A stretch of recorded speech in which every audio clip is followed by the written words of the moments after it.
Peace, and Black Power family. Welcome to another episode of Do Knowledge Radio, an Institute study group dedicated to the classic text, Remembering Osir, brought to you by our ancient honorable ancestors.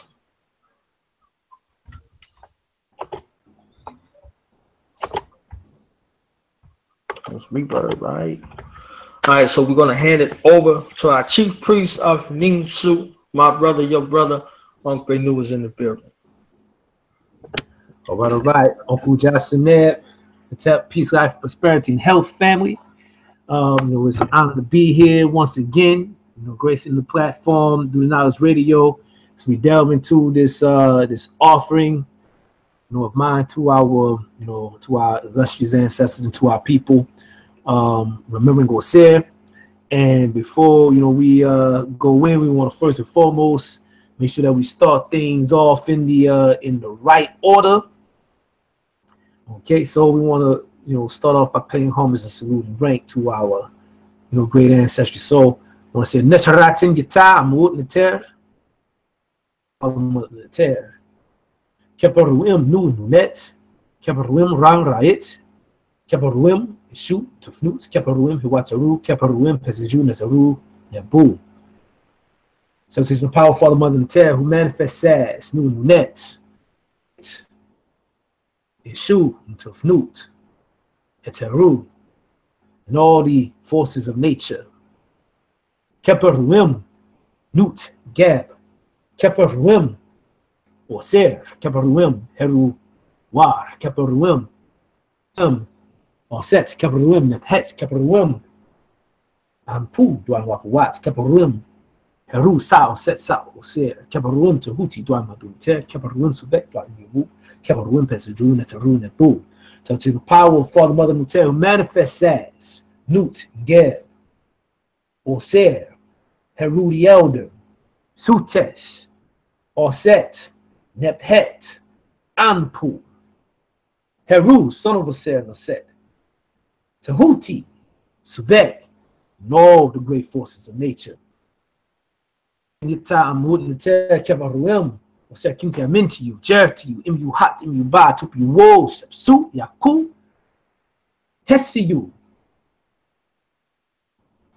So it says, power Father Mother Tell manifest as Osir foremost, chief amongst the Westerners, the ancestors, the legendary ones, the ancient ones, those of yore, those from before, those at the head, those in front, the venerable ones, the honorable ones, the effective ones, the enlightened ones, the praised ones. We salute and give homage to our ancestors. Nesharatin Yitamu Nite Keparuim Damed Pin Damed. So it says the power as the collective of African people worldwide. Salute all of you as expressions and manifestations of the divine, and I salute all of your ancestors and everything that you come from. Mater, Abat, salute to all of the Africans tuning in and will be tuning in. Let's go on and get this thing started.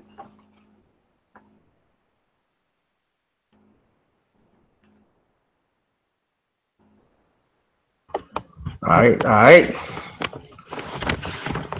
Love and honor to my family, to my Hanis who are back coming through here, dedicating the time and attention to this particular scholastic textbook, one-on-one, dealing in authentic, Kemetic, African spirituality.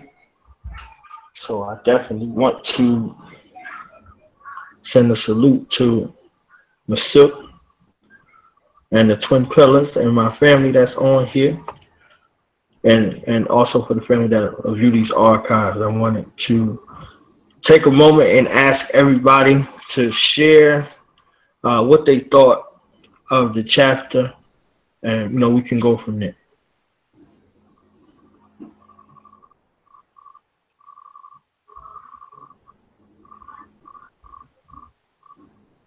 Where Corey at? Corey, you with us? Taboo. Uncle Jasineb. There we go. That's very black. Very black. Uncle Jasineb. Uncle Jasineb. Man, been kind of out of the loop.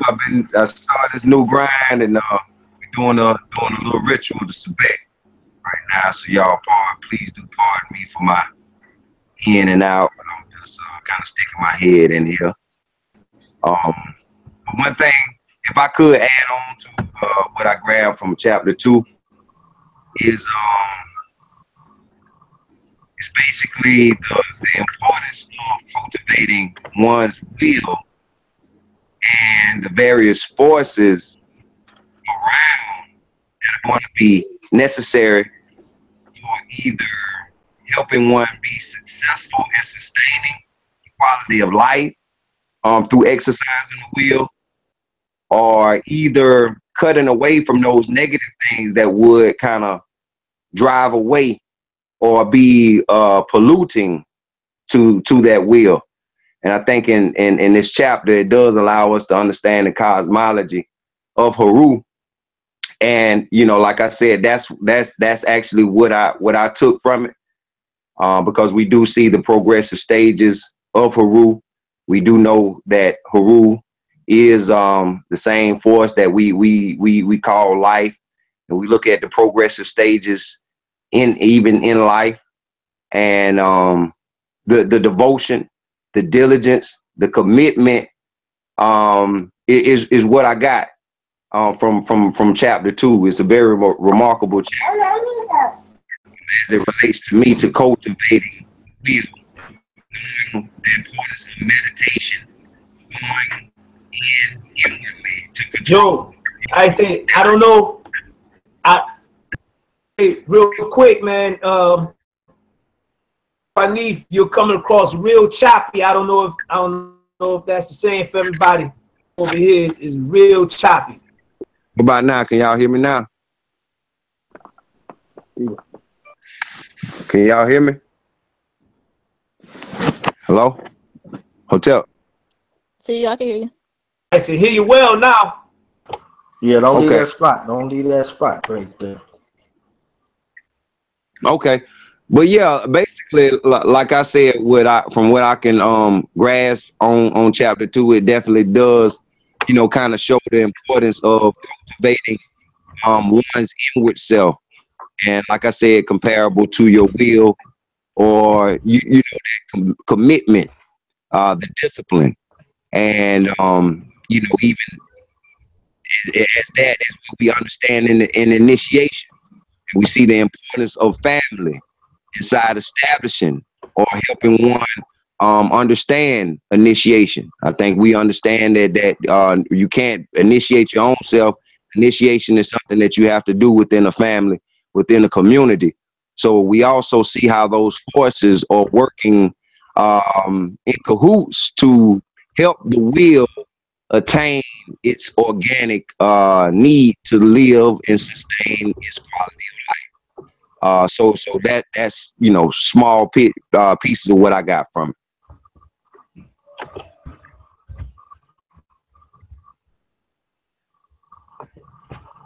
All right. Anybody else wanted to share an overview or share any thoughts before we get into the research questions?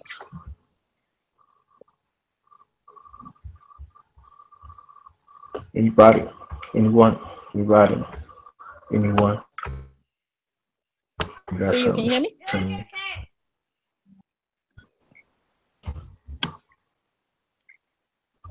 Yeah, just to piggyback off of what you said, definitely with the in chapter 2, it definitely goes in about the just the cultivation, how important family is, you know, the, how can I say, yeah, just the progression, how we went from, it dives into how we, you know, how we feel, and also goes into like the solution of how to regain, you know, where we had left off, and definitely goes into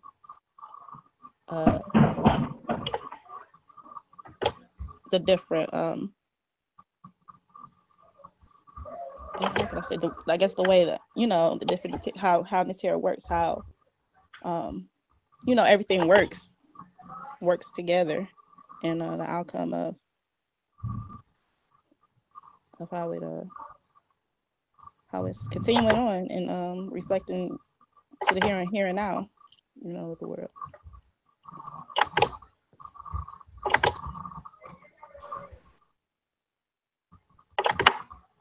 All right. All right. So I guess we get into these. Go ahead, Corp. Yeah. My apologies. I'm with my son, so so I couldn't get in here earlier. But I wanted to kind of first piggyback off of everyone else. For one, the chapter is rich. You know, it has a lot of information in it, but it's definitely like a guide. It's not just a story. It's like a guide for the upcoming chapters. There was a little bit of jewels dropped, you know, pretty much all throughout. I mean, from first page to the last page. So you know, it was worth to read and ready to get up in there. But basically, it's the purpose of what I'm saying is it's a guide to you know, the upcoming chapters, but you know, just even man itself or himself, herself. I don't know. You know, when I first read the chapter, I looked at it differently because I thought it was like just a story. You know, like I said, I was kind of new to this, but it's definitely more than that. So, yeah.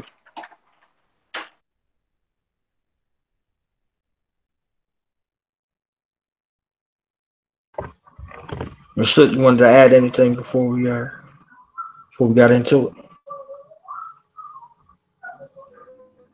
Two. Okay. So you know, we're here to discuss, you know, chapter 2 of the book Remembering Osir, which is you know, the Osirian tradition or the Osirian story. You know, the story of Osir, Oset, and Heru.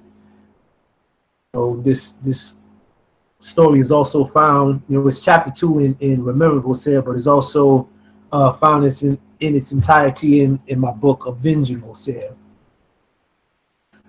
If you haven't had a chance to, you know, check out, you know, those books, you know, and actually, you know, read the rendering that I've provided of this particular of this ancient story, you know, I definitely encourage you to do so. You know, it is the most complete rendering of the story that you're going to find. It's definitely enjoyable, and also, you know, it gives deep insight. You know, as I was mentioning last week, the story is actually like sums up the entire tradition in terms of the purpose of it, the goal of it, the obstacles and challenges, you know, everything, you know, initiation, all of it is in this story, it's in the tradition. So, you know, there's a lot of jewels that are packed into the story. There are things that, like, even myself as the one that wrote the book and you know, rendered, you know, the story, there's a lot of things that I intentionally, and then there are a lot of things that are packed in there that I didn't even know. I wasn't even aware of the fact that these things were being put into the story. As we engage in discussions like this, you know, and we engage the text and we analyze the text, you know, a lot more jewels are you know, are extracted even for myself. So, you know, like I say, it's not just a story, it's a cosmology. Okay, and cosmologies are you know, are applicable on every level of life. They say when you read a cosmology, it's like you're looking at a cosmic clock. And, you know, you can read a cosmology and you can find exactly where you are in space and time in your life, you know, etc. So on. So it was an important story that, you know, I will that everyone definitely goes forward looking into it with that in mind. And, you know, you find that your study will be that much more rewarding.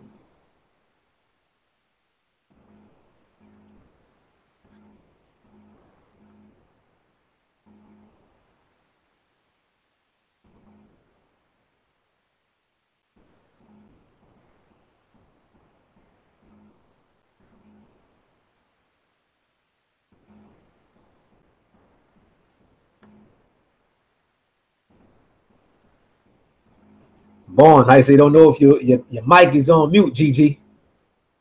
If you're talking.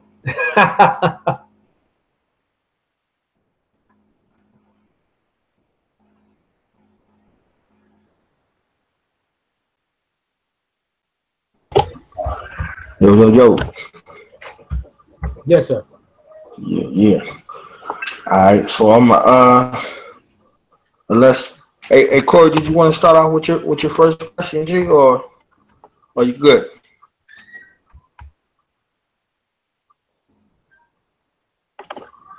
Yeah, I can.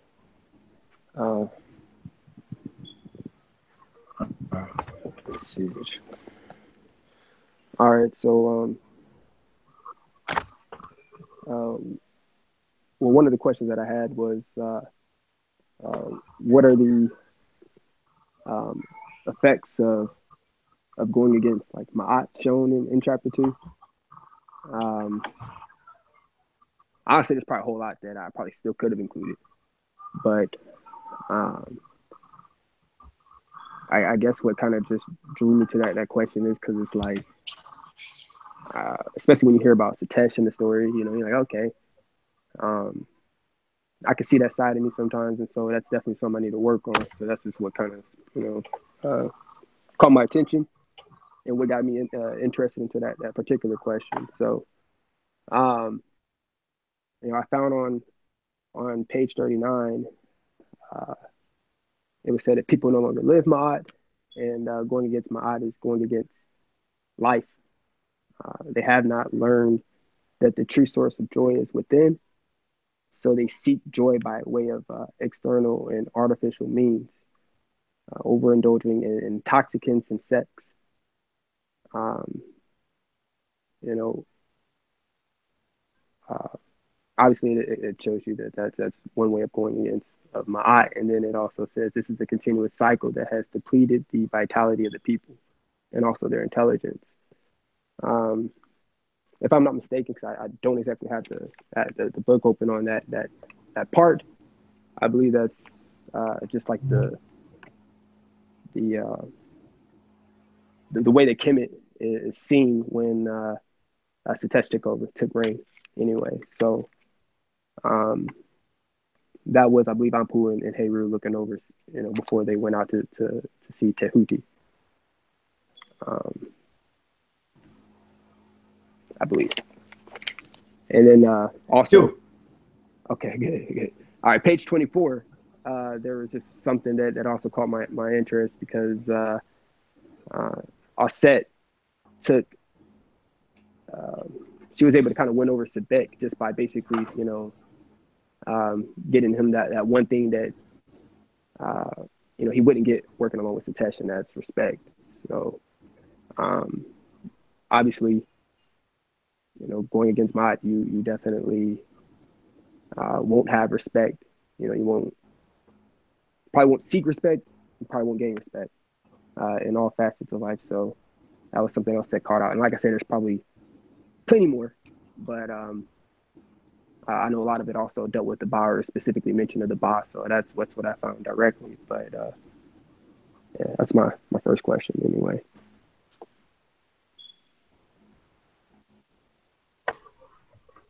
Definitely. I really enjoyed, you know, that question, and also these examples that you're bringing out in regards to this chapter. You know, more of these life lessons, and you know, last week we were speaking about questions that you know, was asked was, you know, what was the state of Kemet before the arrival of Osir and Set.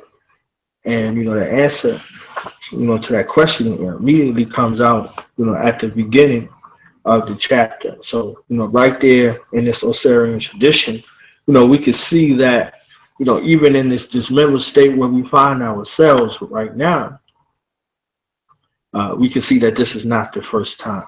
You know, this is not the first time. This may be one of the worst times, you know, in recorded history, but this isn't the first time. So, you know, not only is this, remember, I don't say necessary for us to understand and have a reconnection back to the way of life that our ancestors intended. There's also an example of just how easy, civilizations can fall prey, vain desires are so more than that makes us, who we are. So part of it that's explained here as who we are. You see what I'm saying? So,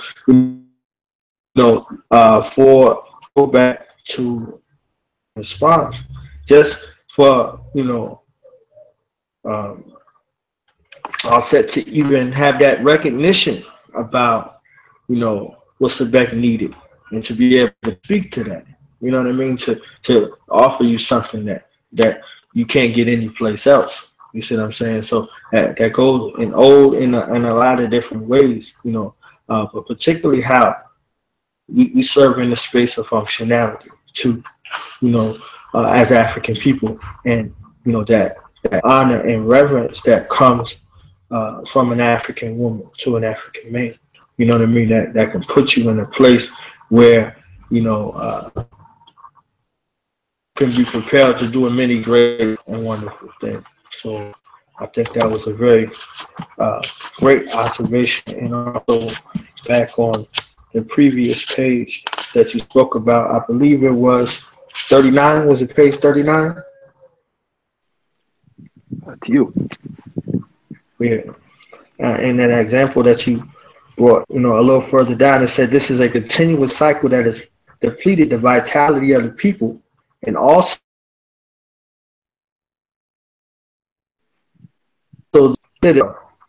now look how dim she has become. Even in that story, just with that particular reference, you see what I'm saying? When things are not going in accordance to law and order, you see how one being ruled by inhibitions, or that part of ourself, that is only physical, not really dwelling in the realm. Beyond that, we see exactly. I think those were two wonderful examples. And if anybody has anything that they wanted to add, their thoughts as well, it's very open for everybody to discuss. To you, it was a part of my first research question too I had when it was on page 25. It was how Sutesh referring to himself as the world superpower and the world leader, and Right. how does it correlate to now? And as you see what's going on, and how America got its way set up on just that perspective. And then it goes into on 25 where it says he now felt that it was his duty to go around civilizing the savages of the world. He needed an empire big enough to fit his ego. So it's like we seeing this, now play out, just with like the presidency elections and all these distractions they got going out. That was previously, I want to jump everywhere, but it was just interesting how Sutesh and he went to Sebek too, to put this big plan together to actually take out Osir. And this was like the aftermath of it. So it was interesting.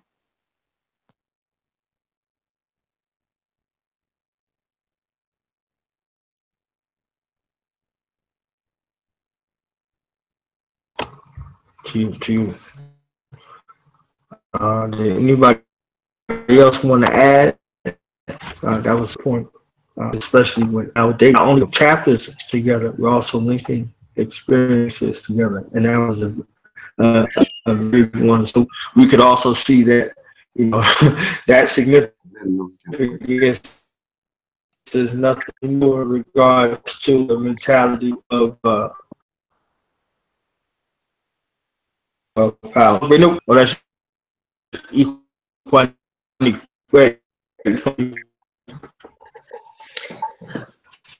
This was Gabby. Oh, where's this? Hearing you though.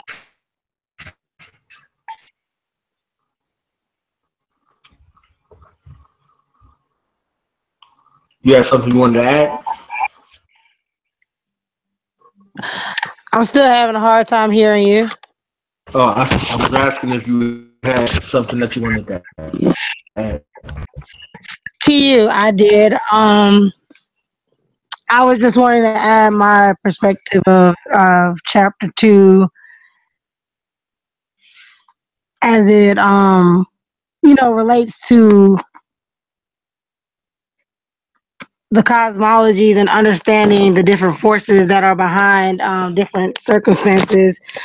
This chapter, for me, it allowed, me to look at myself and see things, you could be doing right, what things you could be doing wrong to allow you to be in certain situations. And within, stories that I took from it, it goes deeper into just it helped me understand more of the initiation process and the patience of it, the time that it takes to get things accomplished. And it is a in-depth process, and it is one where you have to consistently be working at it to see things manifest and to see the benefit and everything. And that's what I took from chapter 2.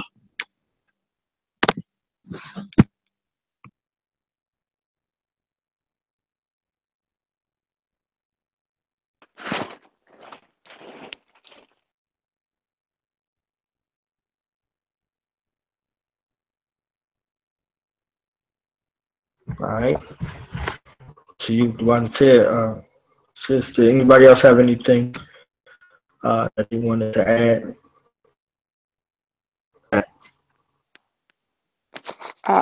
Real quick, I did. This is Marie. I I kind of I wrote commentary all throughout the book as I was going along. And I know Yanku, he's got the copy that I was using for the notes, so I know he's probably laughing to himself. But the like from the jump, the very first page of the chapter on page 9, I found myself laughing because of just the way that Osir was engaging with the cannibal. And the first read I didn't get.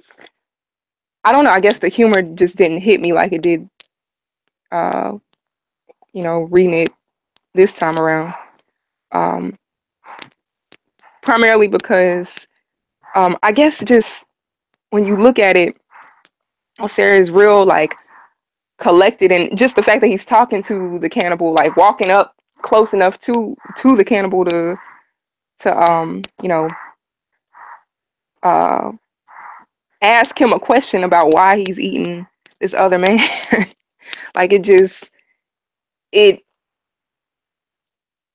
highlighted a sense of security and control and uh power, that in describing Osir, like you couldn't get at it through the description. It's only through watching the dialogue, and I don't know, it emphasized his divinity even more. And I think it was special because that's something that like, yeah, I don't know. I don't know how else you'd be able to showcase that type of power. But yeah, it was just I found that really humorous, and it also made me think about the community at large, and also more so like the cannibalism, but the conscious community specifically. Like you see a lot of folks tearing down their brothers, tearing down their sisters. So I felt like it was really relatable.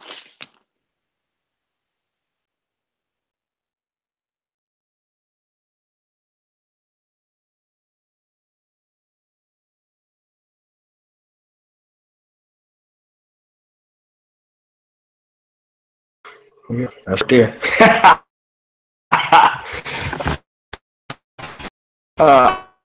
I think that was one of the, at least that's my first research question at the, just read it here. How does the author's visual description on page that sets the state of the people described in Kemet when he arrived from Nubia, present condition we find our people introduced and defined in text is a works member. This process by which we see a systematic removal of our people from whether it's past, present, present day. We find it necessary to reconnect to the ways of our divine ancestors, path, customs, and tradition. It further shows that this isn't the first time in our existence that we have been disconnected and had to be redeemed. So, that was one of the, and of care in which was speaking to, and this gruesome type of state, that he's in. So I can relate to this wholeheartedly with my family and the job of my mother and father in the community, working with brothers and sisters that were on drugs, out in the street, prostitution, and the like. Physically abused, mentally abused, psychologically abused, emotionally abused brothers and sisters, also with their own set of physical ailments. So the type of care and compassion that was displayed and the type of patience that was displayed by Osir right here in the midst of it, you see that spark and that essence. So in the midst of all of this chaos and confusion, Osir, it says Osir made an assessment and knew exactly what to do. You understand what I'm saying? So like surveying, looking at the situation, drawing up an analysis, already knew, what to do. So now there's a side question that exists, what was Nubia like? And what was the reason for them coming into Kemet? And what was the state in which they left Nubia to come to Kemet? And did they have prior knowledge? All of these other questions come into play. You see what I'm saying? So I know I see the smile by the soot. So I know he got 40 for that joint right there. You understand what I'm saying? So after quickly observing the situation, Osir made an assessment and knew exactly what to do. And his response was, "I see potential." Osir said with a smile on his face.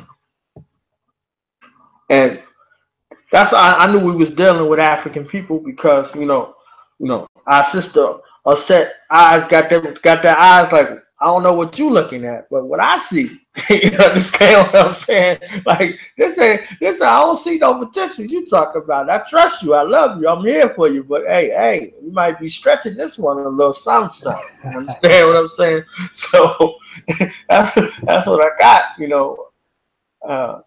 and then here comes the question: potential for what? You see what I'm saying? You know, with the type of descriptive writing that's there to paint this particular picture, we all look like onlookers in this moment. Like, you know, like we watching our mother and father, you know what I'm saying, coming to this broke down house, you know what I'm saying? And then your father say, hey, I see potential. You understand what I'm saying? Like, so you surrounded in a place looking, you know, complete devastation, and then your father say, I see potential in this place, you know, and your mother love him, you know, when she's still asking the question, because she's asking the question of what she's feeling from everything else that's going on, you know, potential for what? You see what I'm saying? So I think this was a beautiful exchange in regards to this description, you know, painting the picture of, you know, what the real conditions are. You know, so when we look out today and we say we see black love and we see black power among our people, blah blah blah, and then we're bombarded with these images constantly, you know, 24/7 of the murder, death, kill culture, you know, that rises to test the civilizing savages, all these examples that everybody was bringing out. This dismembered imagery is there, bombarding our psyche. You see what I'm saying? And it'll plague your heart and your spirit, and it have you to say, you know, potential for what? You see, so you see potential. So a part of you, you will see this dualistic nature within, even within your own self. You see, you know, I see potential. I see us, you know, brothers and sisters waking up to who they are, you know, all of this. And I see it being a glorious thing, but you still have another part of your nature that, you know, is a part of that dismembering process that will talk to you and give you that self-talk to say, you know, potential for what? You know, so, you know, in essence right here, it goes to me, you know, it came to me in so many ways, you know, and then it says, Osir grabbed her and smiled. He says, chaos precedes order, my dear.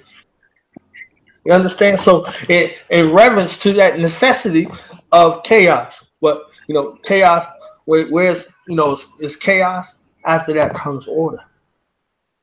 You see what I'm saying? So knowing that, you know, seeing something, you know, down the line that's there. You see what I'm saying? Seeing the potential for what happens after the Reformation, after the reconciliation, after the dismembered body becomes reattached to, you know, what it was, you know, divested of. You see what I'm saying? So I think this is a, you know, a very beautiful exchange. And, you know, instead of, you know, meeting, you know, this man with, you know, with chaos, you know, ask him a question, why are you eating this man?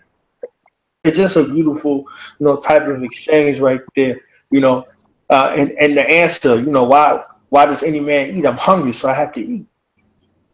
You know, so to take it and say, not saying what you're doing is wrong, but to approach the situation, you know, with wisdom and, you know, with harmony, and to say, you know, the man said everything else is gone. You understand what I'm saying? All the animals is gone, so what's left to eat but humans? See what I'm saying? So even looking like that value system where you don't even value, or you're so disconnected from your natural order that you don't even see anything wrong with devouring another man. You see what I'm saying? Like, and, you know, not being able to look at the ground, so not even to recognize nature within the ground, how far removed we are from our natural state to where we're not even looking at the ground as a source. Uncultivated land, meaning uncultivated people. You see what I'm saying? Like that, so thoroughly robbed, so in a, you know, savage type of state. You see what I'm saying? That they, you know, that we, you know, find ourselves in the same type of condition, you know, dismembered and cut off, you know, from our root, you know, from our source, from all that is divine. So now we're wallowing around in filth, you know, and being bombarded with that, you know, filth and all these other things. So it becomes very necessary, you know, in regards to that reacclimation and that, you know, reconnection back to, you know, the way of life in which our ancestors intended for us. So I know that was a mouthful right there, but it was just so many examples on that junk, you know. So I wanted to, you know, turn it over to Nasir right there. Okay. Two. Yeah, I say, definitely, beautiful, analysis from everyone, in regards to the, to the story, to the tradition, and, what it was that you guys were, taking from it.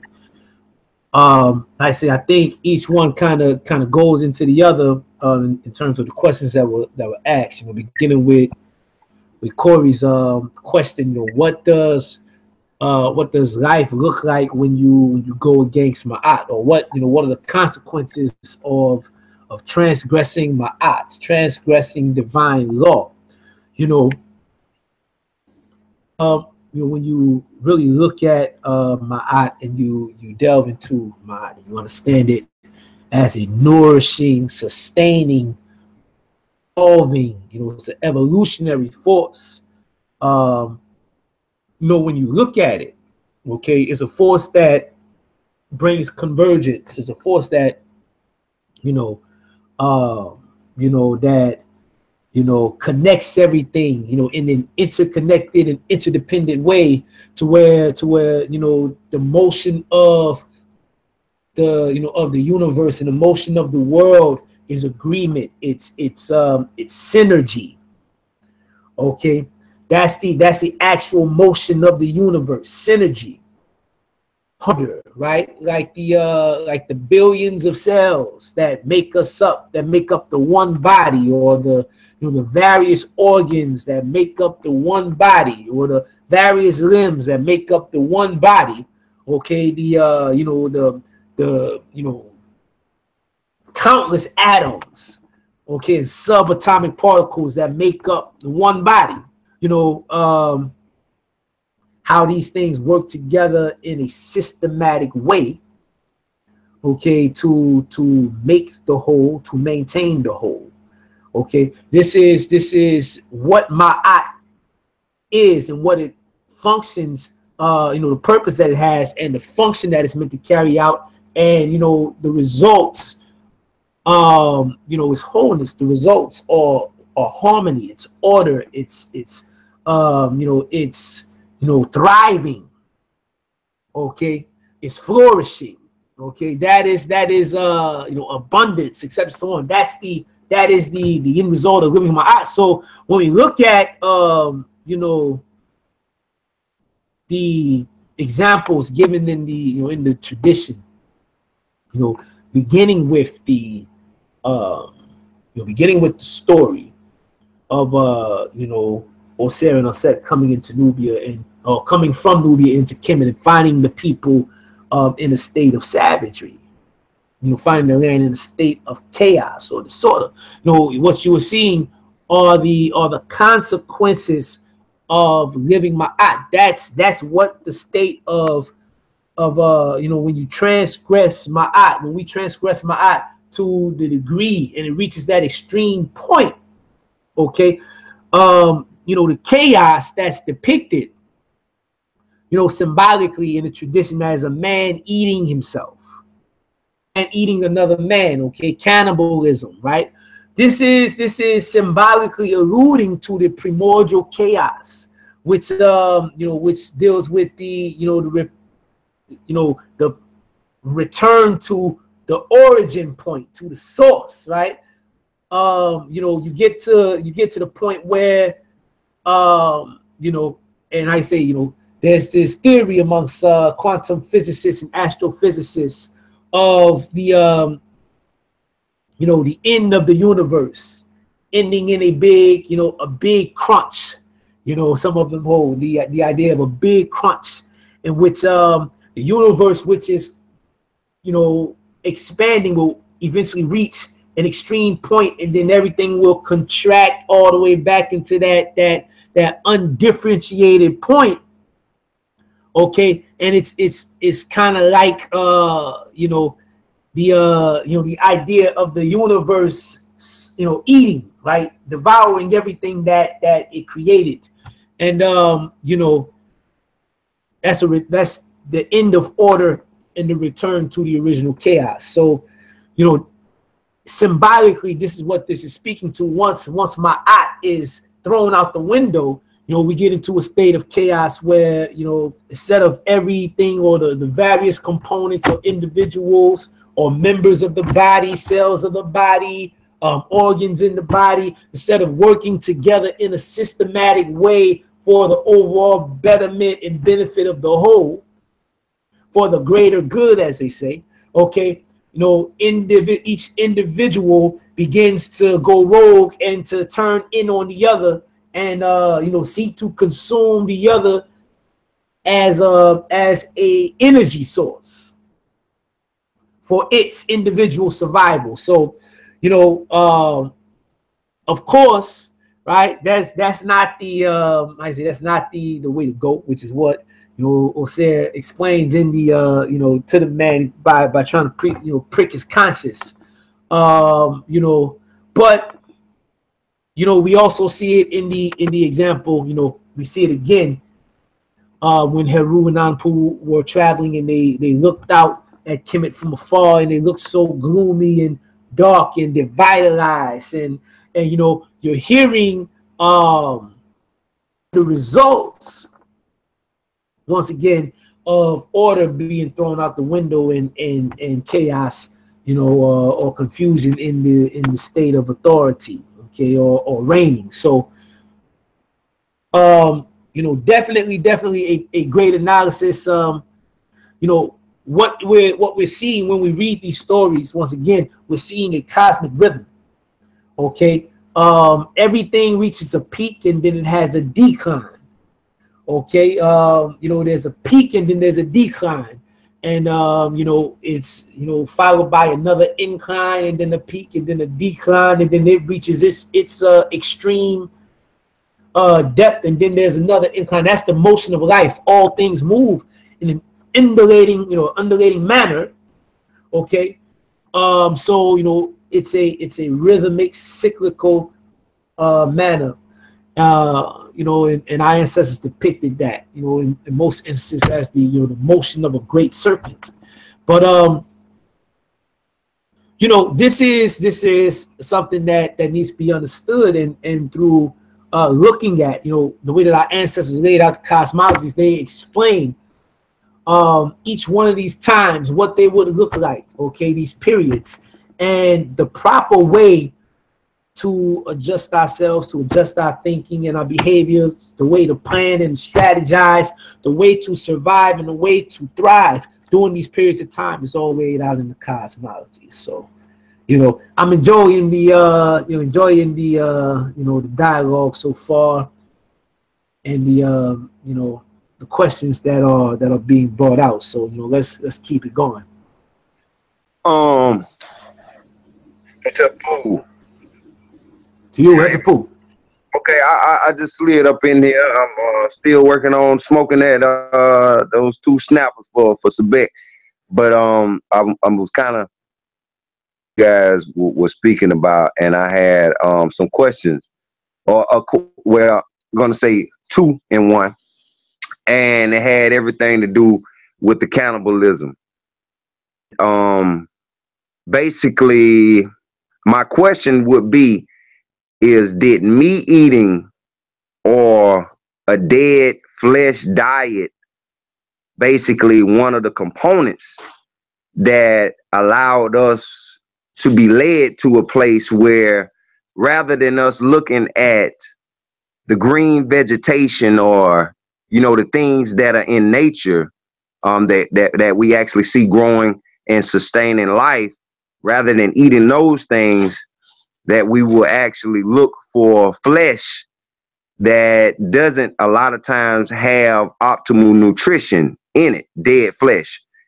And I'm wondering, is this basically like a starving, you know, basically like us seeing us starving ourselves, and whenever we starve ourselves, be it spiritually, then you're going to see the same thing physically, or either you know, how that played out in that case, basically bringing us to a place where when we ate up all of the animals, now because we were so used to or programmed to those desires and needs of eating dead flesh, rather than seeing the abundance of things that could be eaten in, you know, greenery. So when we ran out of all of the living things or animals to eat, then we start looking at each other for I'm going to say nourishment, because we always, like even now, seems like a lot of us, rather than looking at a bowl of greens as being optimal nutrition or good food, a big plate of steak and potatoes, or we're looking at things that don't really support the quality of life. You know, even supporting our brain function and allowing us to make healthy decisions and healthy thoughts. And might this be something that we are even observing at this time, basically going away from Osea, or basically being a thing that Osea doesn't really recognize, even when we see him being green a lot of times, and how we look at green as being cultivation and also vegetation. So how important is that, or even vegetation, inside supporting the quality of the Ankh, or the quality of the life in which we want to have or sustain inside our community? Or even, is that important? Okay, so you know the story itself, you know, the tradition itself, you know, is really, you know, there's some you know, what's the word I'm looking for? There's, you know, debate and theory on, you know, what the story represents, you know, on a sociological level. You know, some say that it does speak to like some type of conflict between you know, agriculturalists and pastoralists, okay, or those who you know, are farmers who, you know, grow food from the earth versus those who are sheep herders and things of that nature. But I say more than that, the you know, the story itself, you know, understanding Osir as, you know, he was associated with grain and agriculture, and you know, a force of fertility and harvest and things of that nature very early on.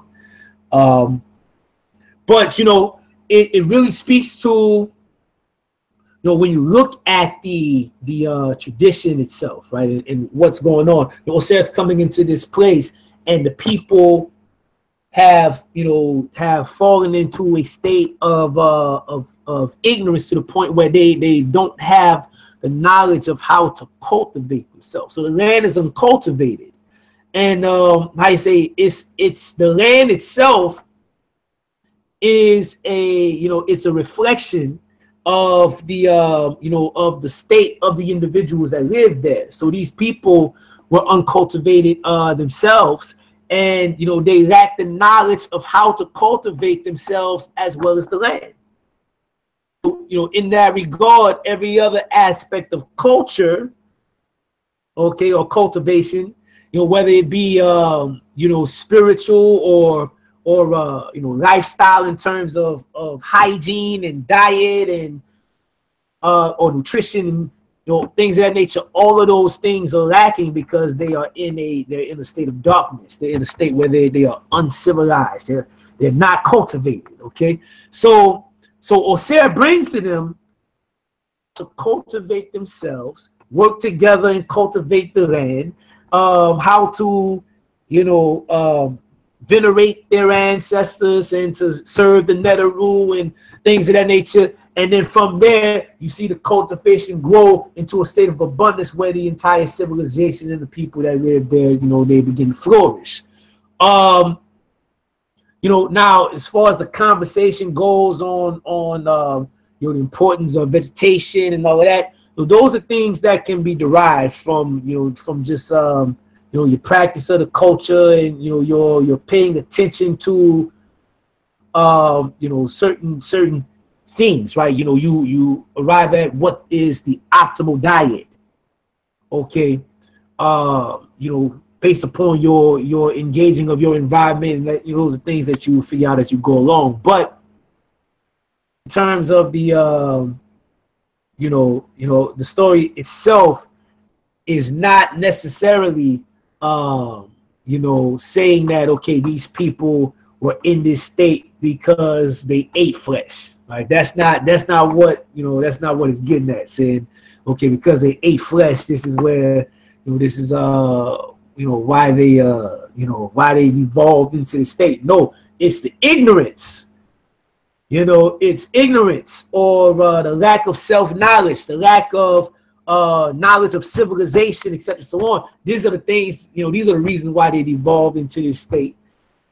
And, you know, if they had that knowledge, you know, maybe they wouldn't have, you know, maybe they wouldn't have resorted to eating animals and eating the, you know, eating people and things of that nature. You never know, right? Now, Osir came from Nubia, and, you know, one of the primary differences, okay, between Kemet and Nubia, right, historically, is that, you know, Kemet were, you know, the people were primarily agriculturalists, whereas in the Sudan, the people were primarily pastoralists. Okay, so you know, as far as that goes, y'all can do what you want with it.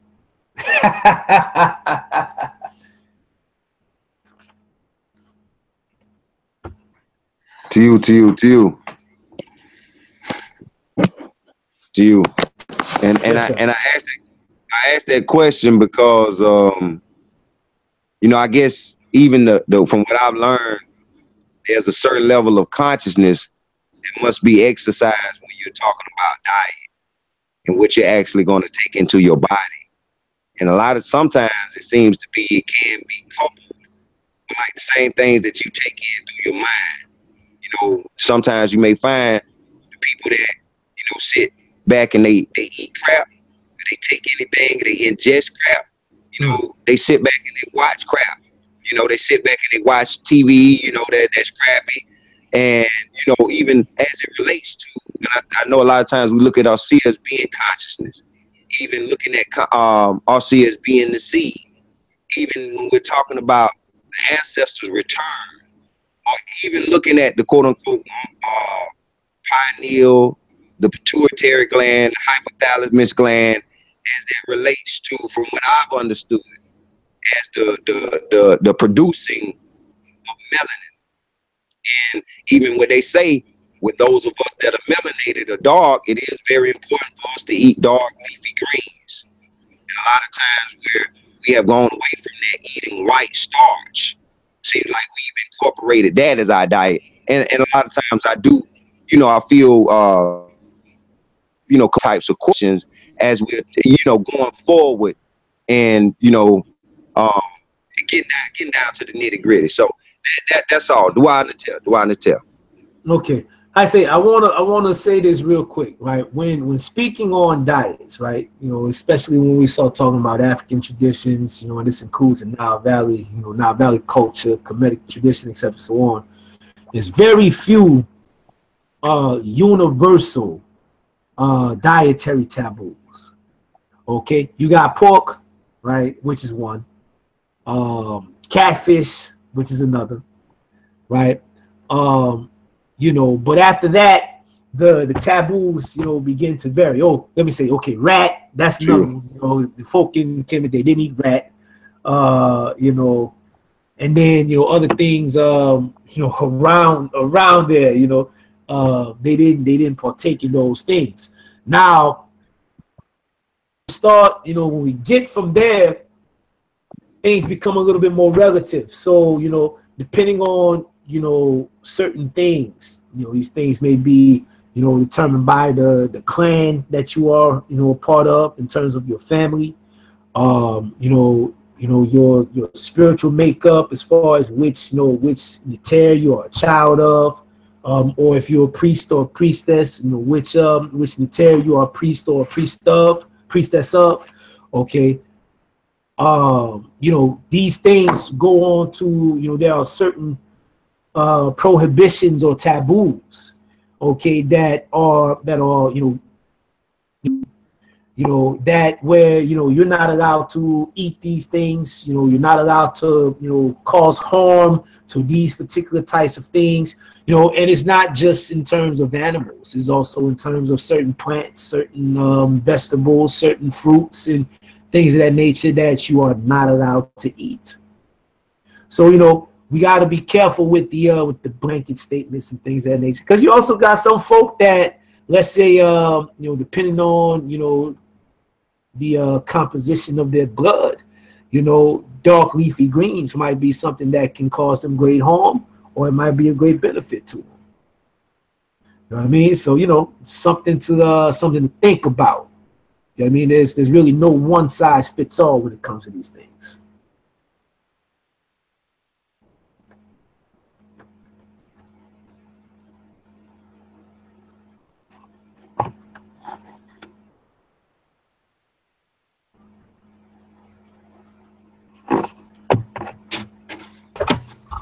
All right, brother. If did you have anything further you wanted to add?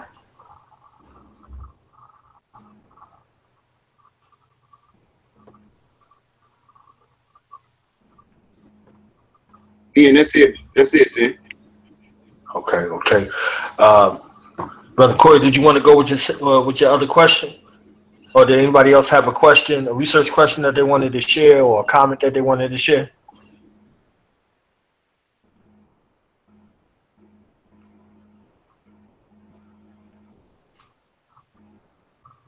I'm gonna say come back to me because I'm trying to put my son to sleep right now. But yeah, you know I got another question though, no doubt.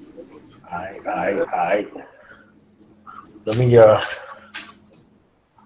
go to my next question. Unless anybody else wanted to ask a question. I say Marie got some. To you, just get my let's see, trying to get the right page number.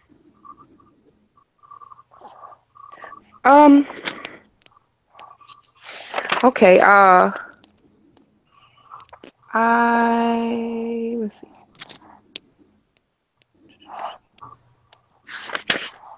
For whatever reason.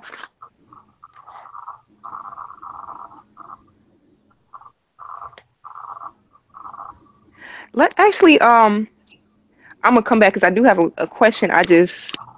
I'm making sure I got the right page number because I had a few numbers down when I was taking notes. So get right back at me. I'm gonna get in. I know one of your questions was that you shared with us was in reference to the pillars on page 8. To you, it's actually a few. Well, let me go ahead and read that. I said using the pillars of the African traditional religious systems. How is it supported? How are the pillars supported? The pillars on page 8 with the story. And it was a few examples throughout that helped to support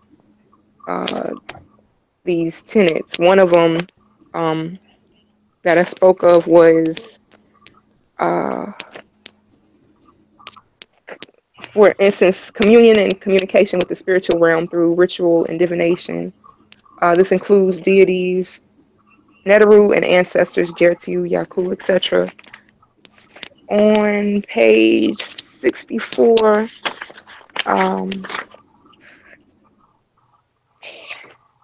Heru is actually talking to Osero. It starts on page 64, but then continues on the next page. He's talking to Osero from the Duat to defeat Sutesh. There's another instance where he's Tahuti and Heru actually are getting counsel from Nekabet and Wajet.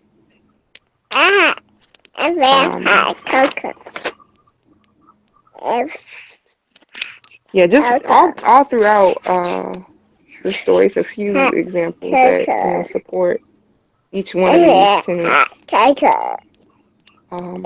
But I'm gonna leave it, leave it to the Abad to see if anybody else had anything they want to throw in there. I'm sorry, you guys. Like you say, Monisette says something I'm agreeing with right now. Right? Hot cocoa, that's what I'm talking about. Hey, Yes, sir. that is it. Man, yeah, 65 is extremely powerful. I don't know if anybody saw that movie After Earth with Will Smith and Jaden Smith. Yeah. See you. Before he turned into a little girl or whatever, I don't know what he is now, but he was a man in that. He was a man in that. That's how we're getting a hold of our children. You understand?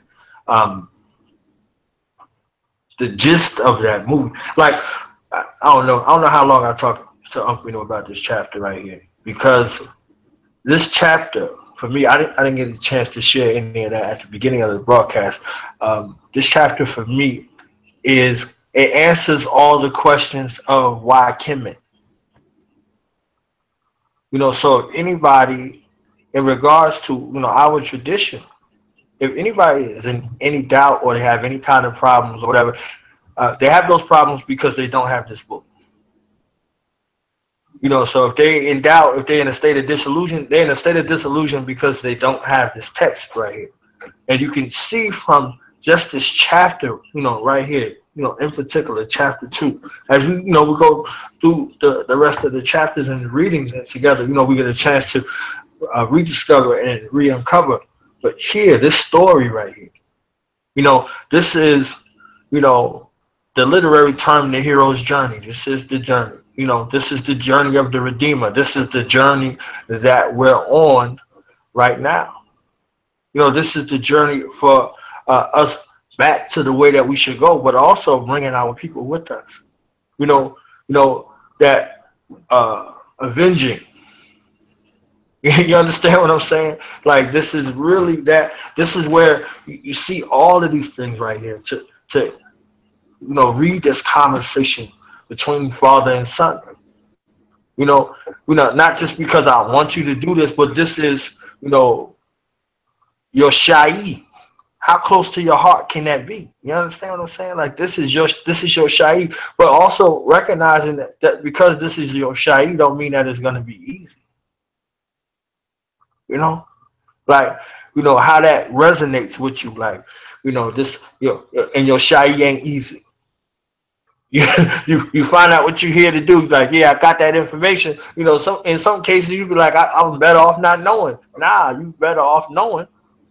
But there's some challenges that go along with it. You understand what I'm saying? So, you're here for a particular reason, to learn a particular lesson at a particular time. And the gift, the blessing is that you know what it is. That you ain't have to spend 65 or 70 years of your life until you figured out what it was. You understand what I'm saying? Like, to know that you have a detection system, that you were given a detection system, and that you're not alone. This process in regards to doing what you're here to do, your contribution. So this page right here, like, man, I mean, this was really deep. Each man is created by his Shai, created to his Shai by Neter. Be trustful and follow him. Failure makes a man humble, and Neter protects the humble. If Neter humbles a man, and if he accepts it and is strong, he will grow from it and become wise. Man. You understand how much wisdom is imparted in that small jewel right there. You see what I'm saying? Like, so this whole type of conversation, this is something that was brought out in the movie, in that movie After Earth, there's a conversation between Will Smith and his son, and Will Smith is a warrior in the film, and he's a warrior that was so skilled that he could walk up on one of these enemies and not be detected by them and was able to slay them. So they called him like a ghost, and this is his son seeking to walk in his father's footsteps, and his father is a general in the army, and he doesn't even make it through the qualification period. The son, the son is harboring, anger and ill feelings. Like he's going through all of those, states of rites of passage where he would need his father and mother. However, his mother is tending to her roles, and father is the general of the army, and everybody knows him for being this renowned warrior. So he's out in other places, doing what a general does, and his son doesn't even make it through the selection process, as a trainee through the academy. So there's a part where they're both on a ship going to another planet or another place to deal with these things that they're fighting against. And there's a crash, and Will Smith gets hurt, and he's able to walk. So his son has to go through this journey without his father, but he can only hear his father in his head through the headset. So you see the same type of journey to where he has to fulfill a destiny and a role that he wasn't prepared for, but it's his role. You see what I'm saying? So like all of that comes out in that, he gets the rites of passage. So his father gets a chance to discover who he is, and he discover who his father is. It's inherent in that role. You see what I'm saying? So, looking, again, reflecting on this, just particular portion right here, you get a chance to see that again. The roles become defined in one another, when they come out right there. And he does what he does. And then the funny thing at the end of the film, he proves himself. Like the thing was that he wanted to prove that he wasn't afraid to his father in the film. So he did everything that he was, supposed to do. There was a point in the movie where he says, you think I'm a coward? I'm not afraid. And when he says that, it's a suit that he has on, and he's able to fly. So when he's telling his father, I'm not afraid, and he takes off in flight, and he's gliding through the air. So there's a force that's working with him. There's a bunch of things that's in the film, but this really, really lays out all of that cosmology in regards to everything we see in the hero's journey. And when we look within, we see, exactly what's going on. A lot of these things have been co-opted, and we look, to our enemies for all of this type of validation and things like that. But they know that these things were inspired by this original story, and in this original story, we get a chance to see, what it is, and we can answer the question definitively: why Kemet?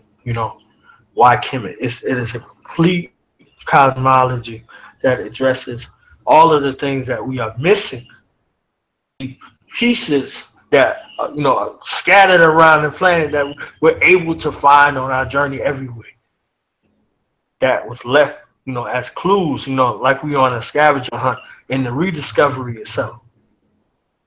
This complete cosmology offers us that complete way without question, unparalleled. So I think y'all should be proud a little bit that y'all in the right place. See you. See you doing So yeah, I mean that is definitely deep, man. I love this chapter. sincerely, because it speaks to so many parts and aspects. And the more we get an opportunity to read and study and see this, and this is like the best, most palatable way to teach a cosmology. This is why we read our children's stories, and this is why our ancestors left stories for us to read, because you can always inject everything that you're striving to get across when you're telling a story. You could take those complex terminologies and make it and break it down so palatable that the youngest in mind, not necessarily the youngest in age, the youngest in mind or development, could grasp the concepts that you're putting forth. And that griot, that storyteller, that would pass down that wisdom of the family. We know them in our family, so it just connects us. So we don't have to be dismembered or disconnected anymore. We could deal with that. So anybody had anything they wanted to add before I got to my question?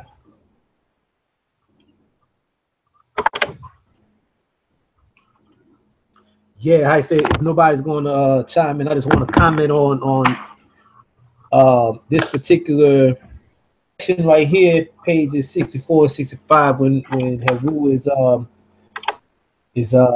speaking to his father Osir. Osir is an ancestor speaking to him from the Duat, from the spirit realm, and there's a lot of jewels that are given. It's like when you listen to Osir speak, right? And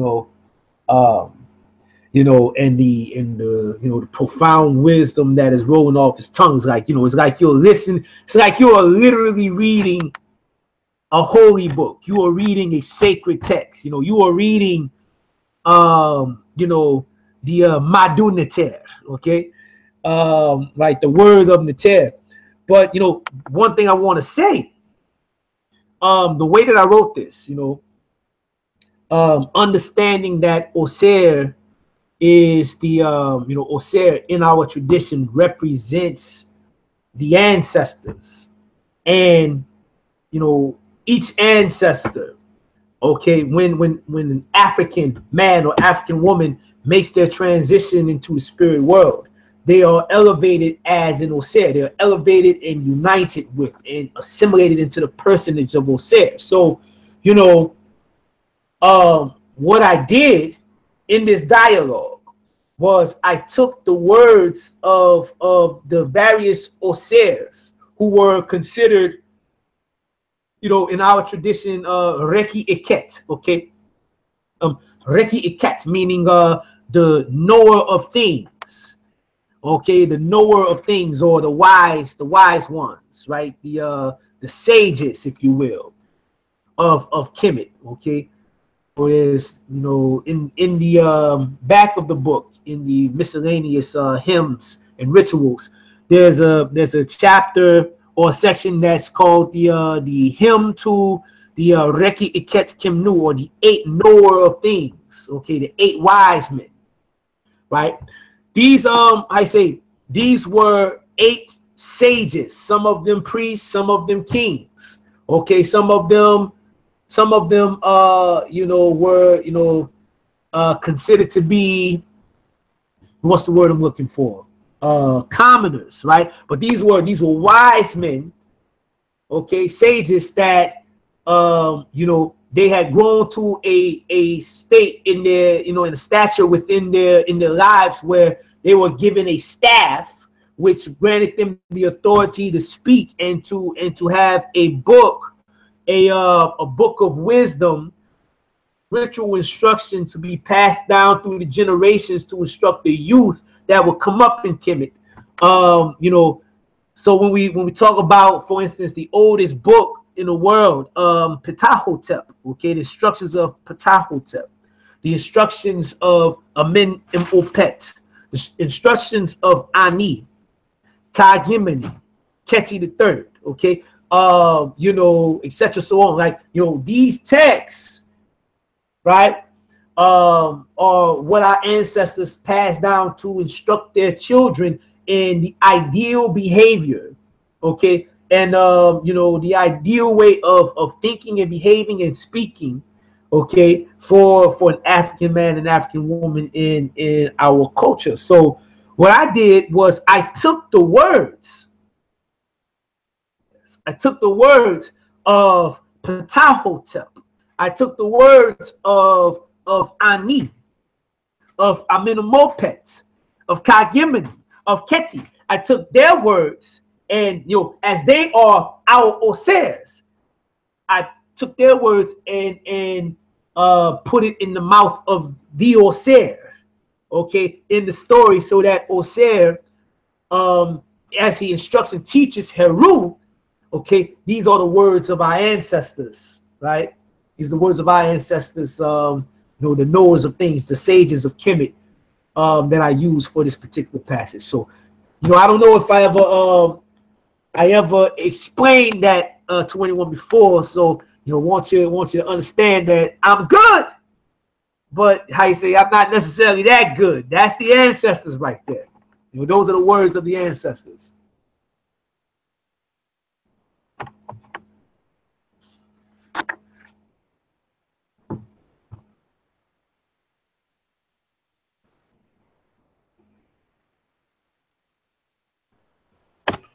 One of these days, I'm gonna get them bombs, Shake Jimmy. Over here. I'm gonna get them. I'm gonna have to ship them in or something. Ship them nice in there. Anybody had anything they wanted to add?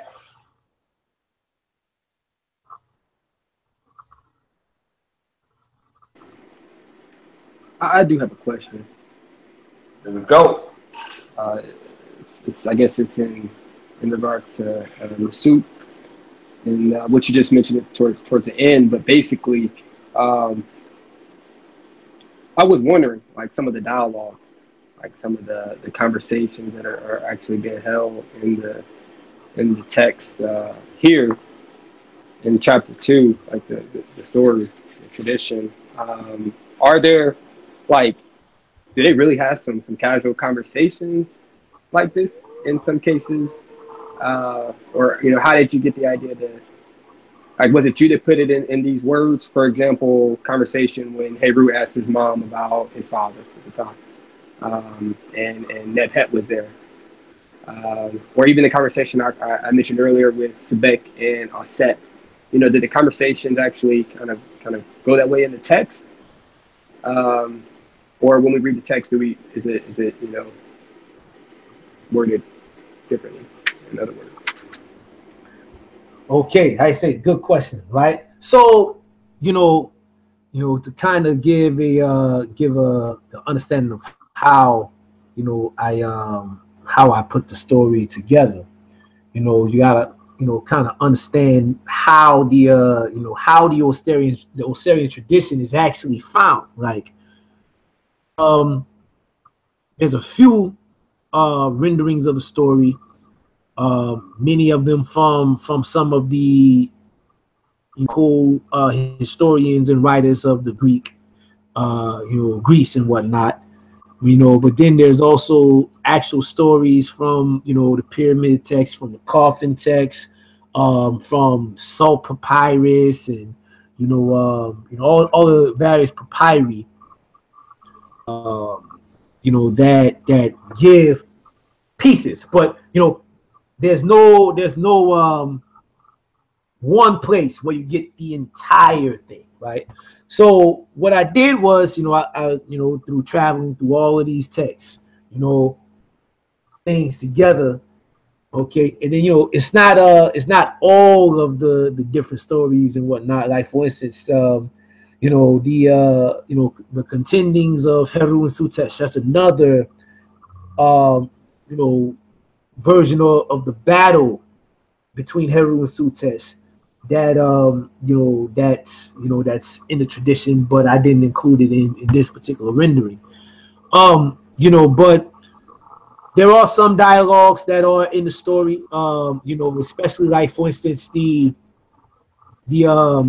I say the part of the story where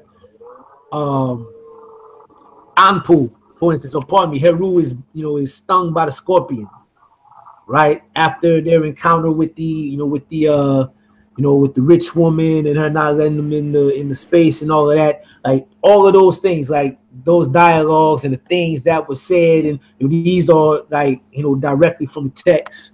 You know, as I mentioned before, you know, certain things that are said, like when let's say like when Hootie is speaking, these are things that you know, in some instances it might be the way that the Neter is actually portrayed speaking in the tradition, or in order to add more body and voice to the you know, to the story, took the words of, let's say, this particular sage, okay, and put it into the context where, okay, here we're going to have Tahuti or Sarah speaking to Heru, okay, and they're going to use the you know, they're going to speak in the proverbs, okay, as you know, our ancestors had handed down, so let's say, you know, Ptahhotep or Minimal Pet, etc., so on. So and in some instances, you know, it's you know, it's also good, you know, it's good writing as far as you know, the way that I envision it, and the story you know, came alive within me, okay, and you know, through experience with the tradition, and you know, engaging the Neteru, right, and how you say, their qualities and personalities, as is expressed in the tradition, as well as our encounters and engaging them in the tradition and the practice and the rituals and whatnot, you know.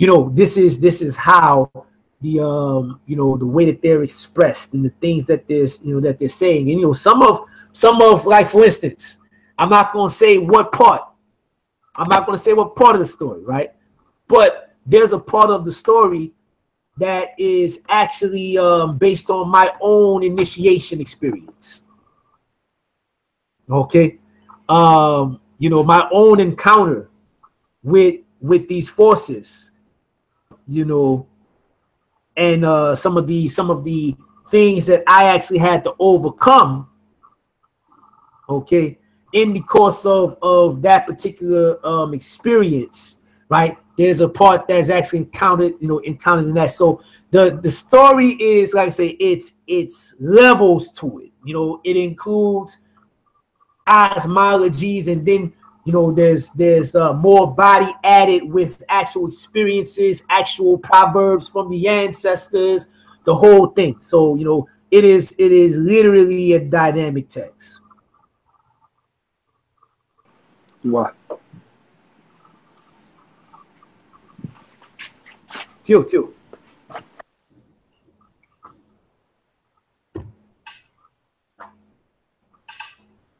Does anybody else have anything they want to add? Any additional questions? Questions? Yo, I see a question in the inbox from Rahima. Okay. She says she has a question regarding Heru walking blindfolded in the cave. She said, could she get a little more info on what that symbolizes? You know, sorry I couldn't speak. She said she's at work right now. I say, so that's all good. Getting it in while you're on the gig. That's what I'm talking about. Let them pay you to improve yourself. Too. Okay, so you know, that's an actual common, you know, thing in terms of formal initiation rituals, and ceremonies. You know, many traditions you are blindfolded, you know, or you're put into some type of state and space where your senses, right, are you know, cut off. You know, your vision is impaired, your ears may be stopped up, and you're left in a space of complete darkness for X amount of time, days, a week, etc., so on. You will be fasting, and you might be placed in a room with a shrine or with some relics, you know, and it's rituals going on the entire time. You're in seclusion, and you're supposed to focus. You're supposed to meditate. You're supposed to pray. You're supposed to do these invocations and whatnot. And while being in that state of darkness, the light is supposed to come on within. Okay, you stop taking in the light from without, so that the light quickens within. And the darkness, from a physiological point of view, what's actually happening is being in that state of darkness. It causes your brain to produce certain chemicals, melatonin,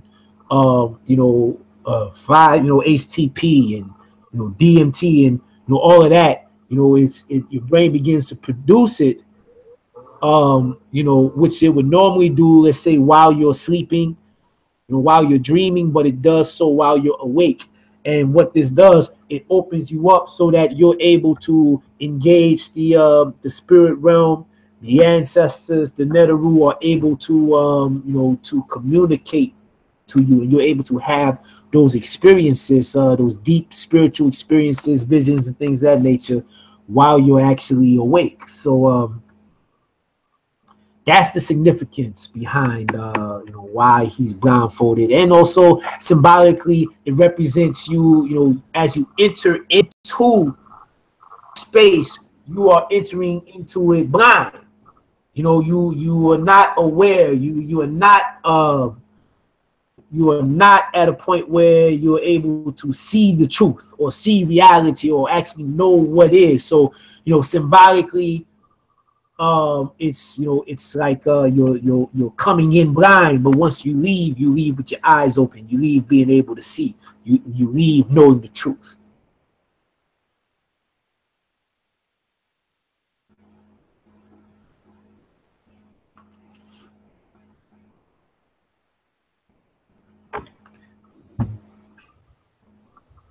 All right. Anybody else had any additional questions?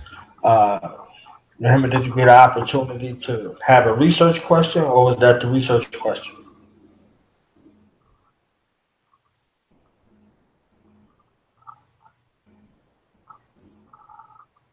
She said just a question. That was just a question. Oh, all right. Get an A for effort for that question. You know what I'm saying? And they paying you by the hour to ask them questions, so keep them questions coming, sis. You know what I'm saying? I say Marie says she ready to get in there. I got my hand up over here. Get in there, Marie. Okay. Let me see real quick. Okay, on page 63, I said, how believable is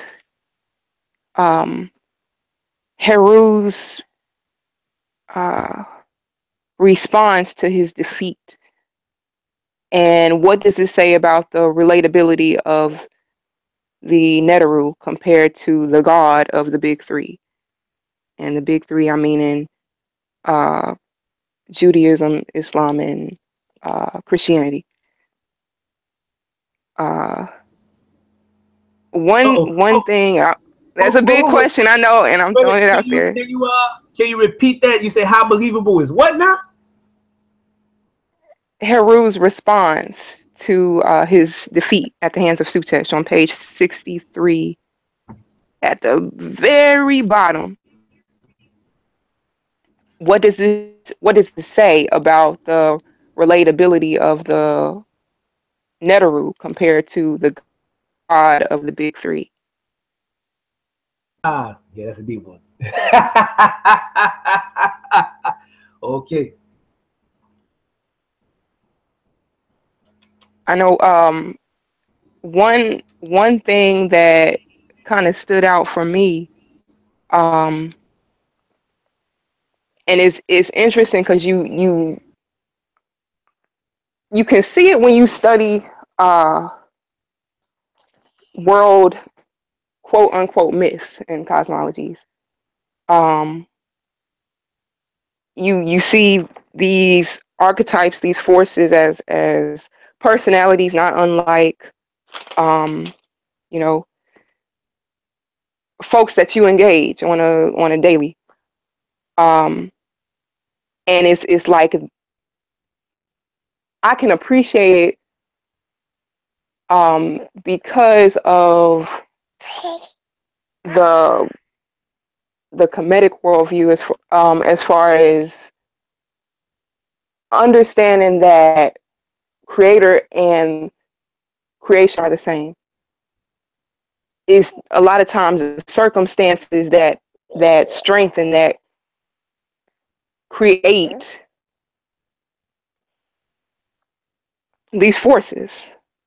Like Heru needed to face defeat in order to come out at the end and be successful. You know, when you look at God in the Abrahamic traditions, it's a entity that's very aloof and not really, not relatable, not believable. And it's is,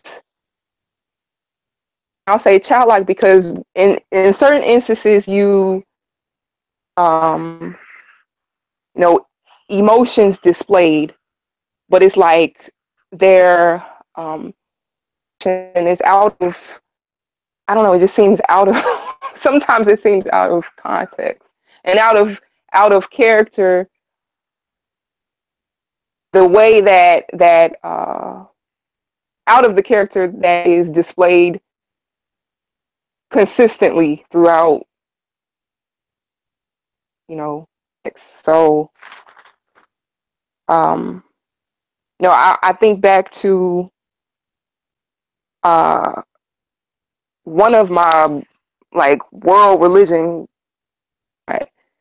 in high school, and you know they talked about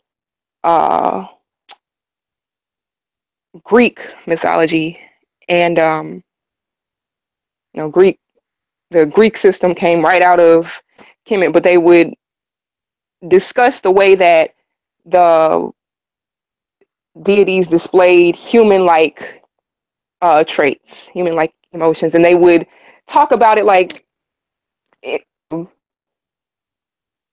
of dissing act.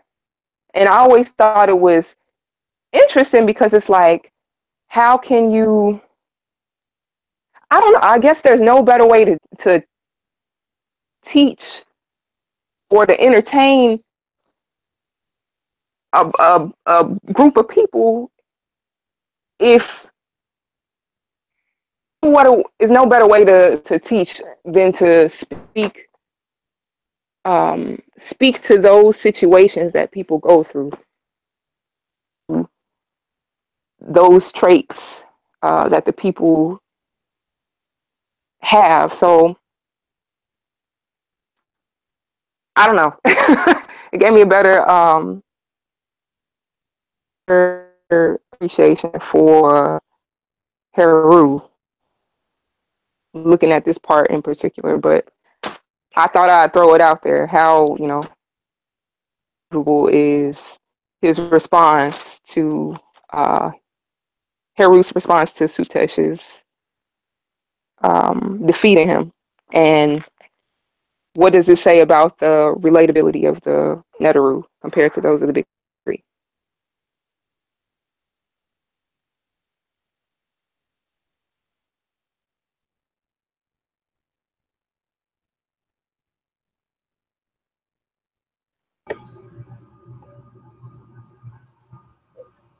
Go ahead, Amir.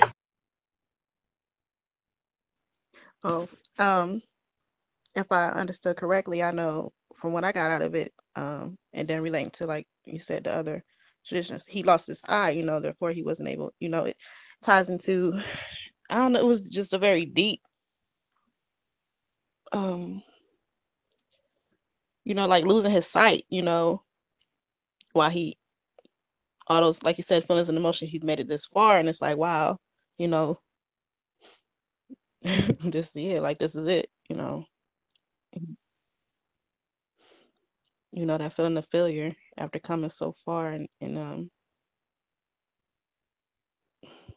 just feeling helpless without that same vision he had coming into the fight, or, you know, feelings he had coming into the fight. That's just my little short 3 cents.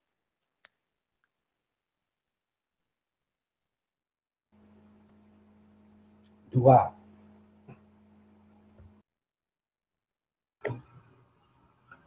I think he got into the fight prematurely.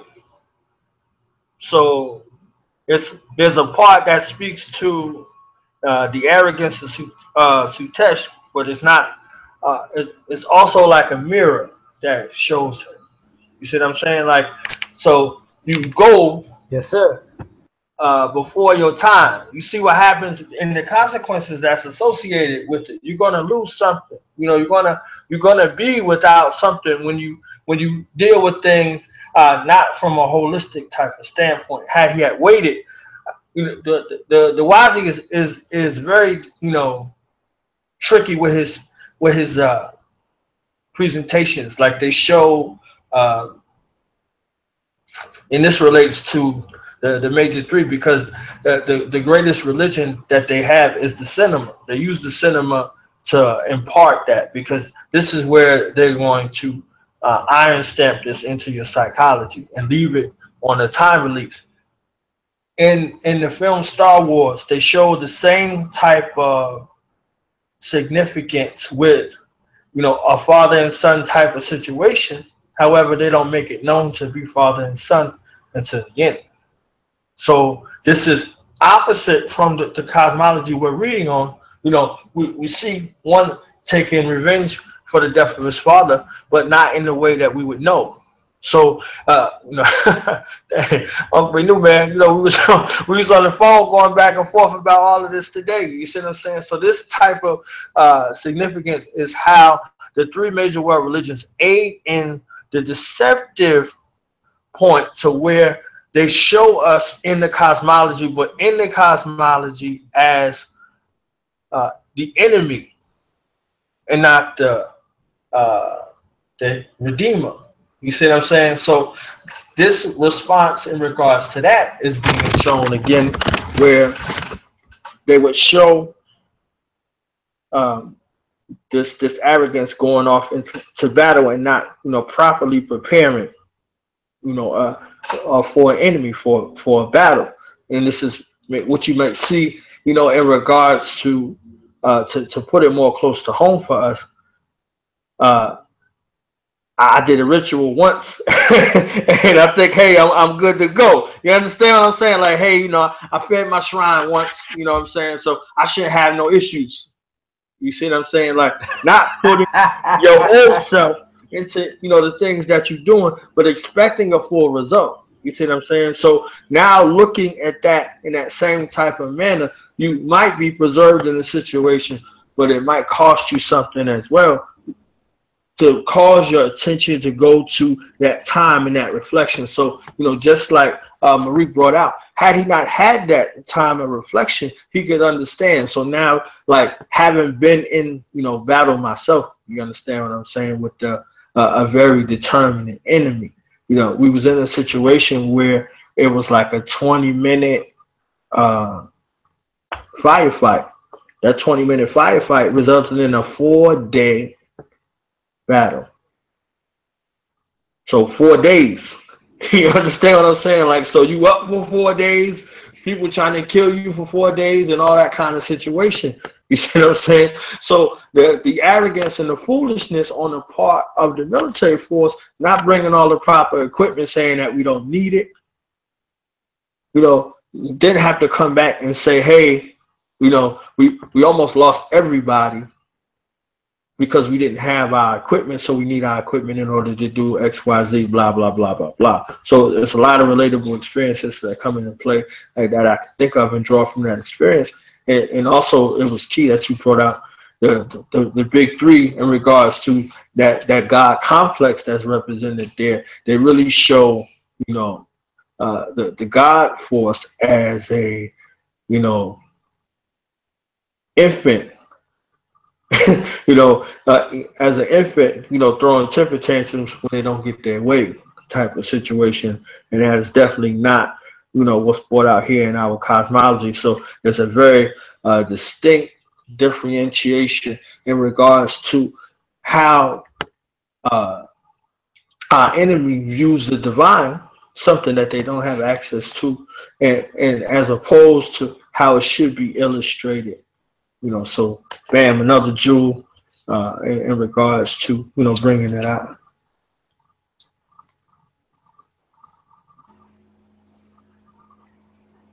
To you, I say, you know, if anyone, you know, if no one else wants to build on that particular question, I'll go ahead on and, you know, throw some change in there real quick.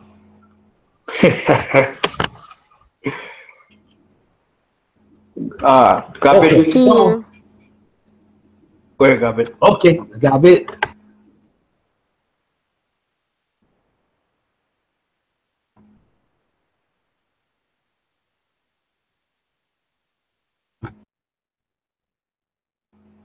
I said, got it. I don't know if you're talking, but I sure can't hear nothing. I didn't hear what you said, Uncle. Oh, okay. Yeah, I was saying, you know, if anybody wanted to go it on and you know, elaborate on Marie's question pertaining to page 63. I can barely hear you.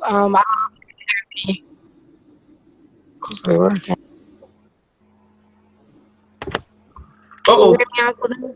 Yeah, we hear you. Okay. My question was kind of similar to where Marie was going with her question. And it was basically what does the story of Heru's failure symbolizes? To me, I felt like the failure symbolized the need for failure that allows you to become humble at the face of realizing that you aren't, you know, invincible, and that you have to allow certain, you know, experiences to teach you things and humble you and allow you to become better. And if you don't, you know, that'll be your downfall. And that's what I took from the story of Heru's failure. I took that to symbolize that.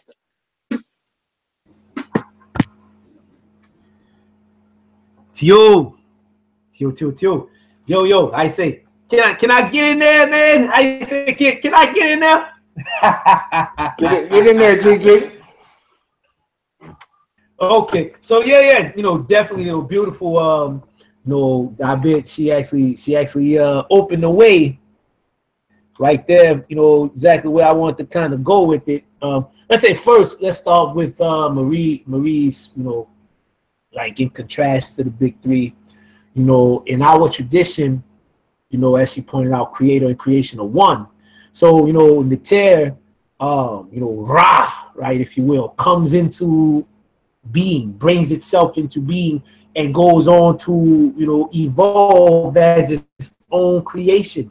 So, you know, all of this, all of us, all of the forces, you know, all of the ancestors, right? You know, we make up the body of Neter, if you will. So, you know, this is what you know, it's a very important point. But this creation isn't an instant where, let's say, you know, Ra says be, and it appears in an instant or anything like that. You know, it's described as, you know, the Neter going through an evolutionary process. And you know, when you read the the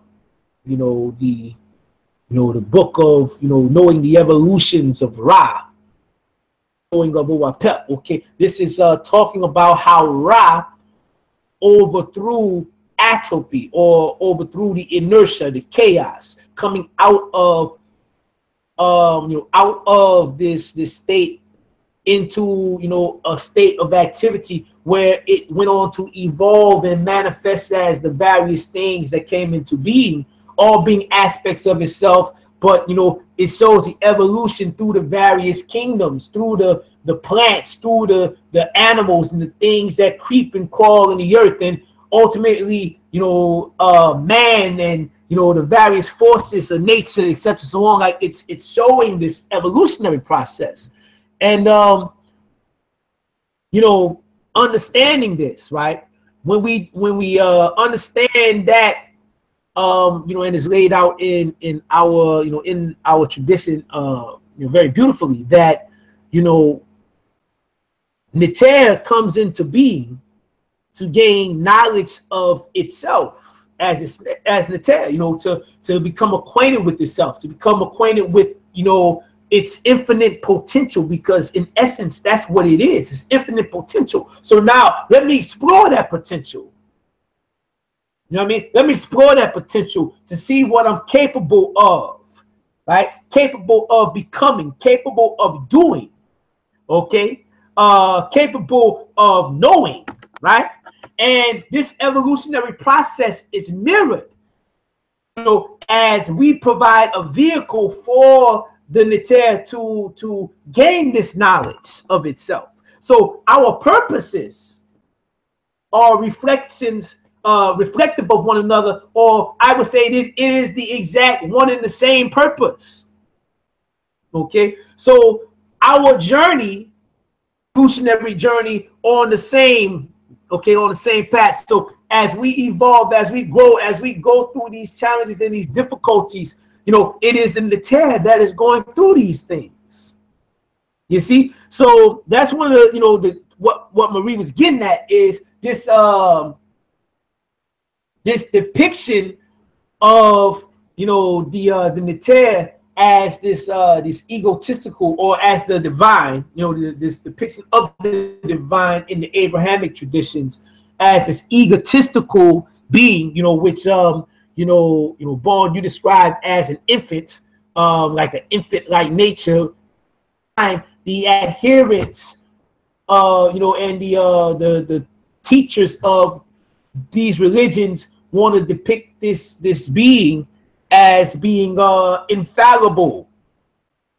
Okay, and that's you know, a point of departure for our tradition, in which we, you know, understanding this being going through these evolutions, and these forces depict the different qualities of this force, and then, you know, of this being, and then, you know, the stories and the traditions, the cosmologies go on to speak of the evolutionary process, and we see, you know, the flaws and how these flaws are overcome, how this being is constantly evolving and refining itself, you see, to overcome the adversity, right? So that's you know, what is depicted here. And, you know, it's important, and this kind of goes into, you know, what Gabit was you know, getting at. You know, when you read further, okay, you know, he says, you know, Heru ran into the woods and Sutesh was hot on his trail. He could barely see. He was going to be able to get out of his condition, get away in his condition, pardon me. Finally, he gave up and sat up against a tree. He thought to himself, this is it. And for the first time in his life, he felt a feeling that he had never felt before, which was failure. Okay, but then he goes on to speak to Oser, right? Oser, you know, comes to him and talks to him, and he says, stand up, my son. You know, do not lie down at night in fear of tomorrow. Come day, how will tomorrow be? Man knows not how tomorrow will be. The Neter is success. The man is ever in his failure. The words men say are one thing, but the deed other belongs to Neter. He seals the verdict with his finger. There is no perfection before Neter, but there is failure before him. If one labors to seek perfection, in a moment he has marred it.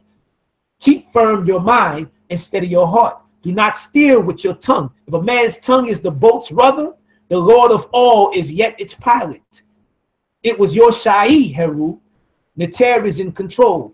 Each man is created to his Shai by Neter. Be trustful.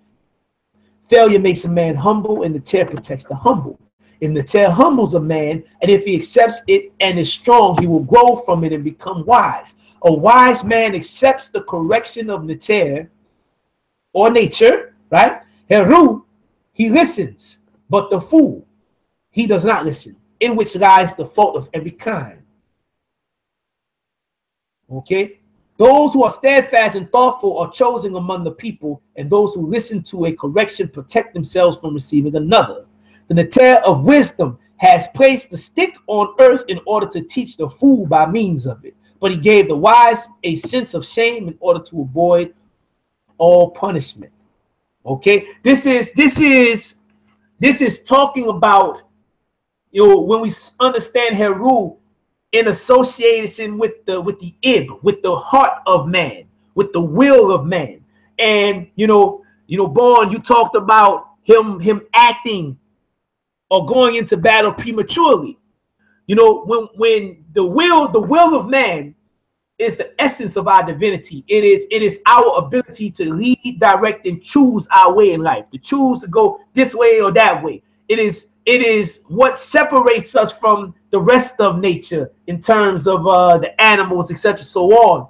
In that, you know, they are bound by the laws in which they are created, have the ability to transgress the law.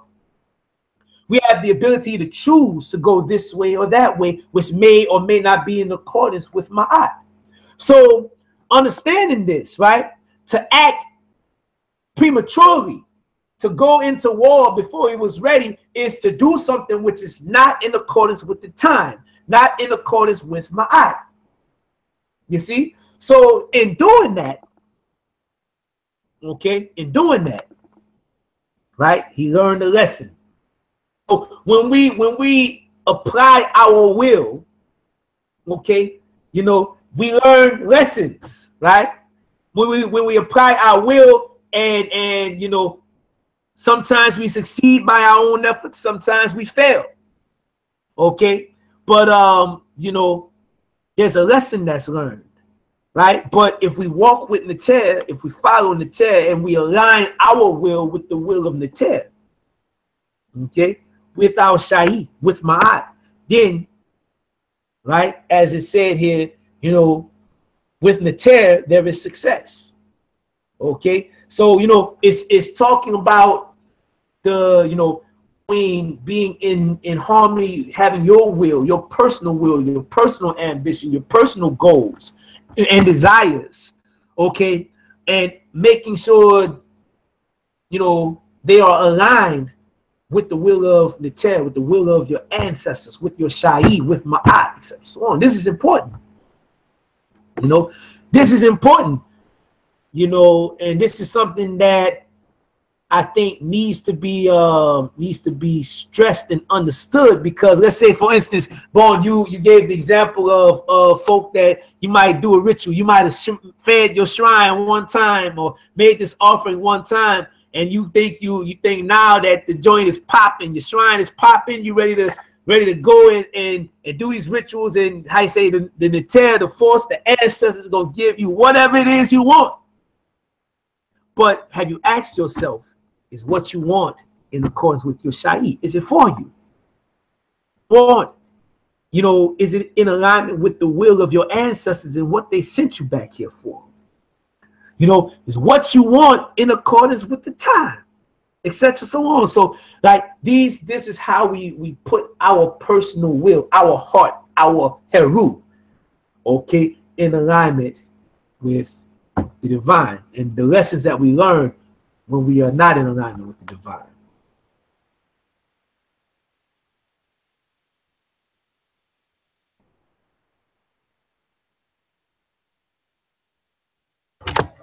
Yo, yo, yo.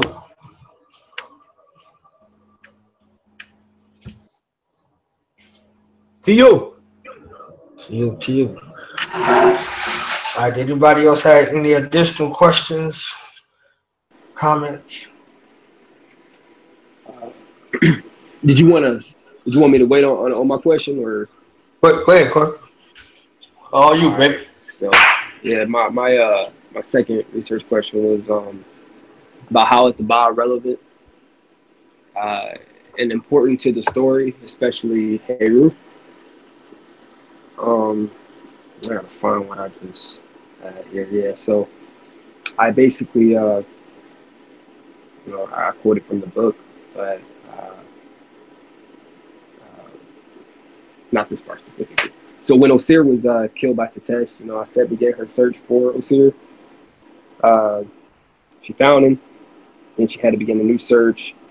When Satesh found Osir again in the swamps, I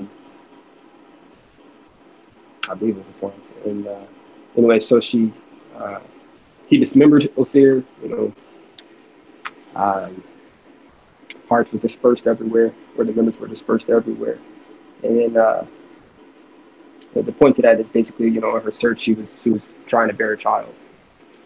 She never got the chance to I guess, air a child anyway. So the birth of Heru was the beginning of his destiny, or Shai.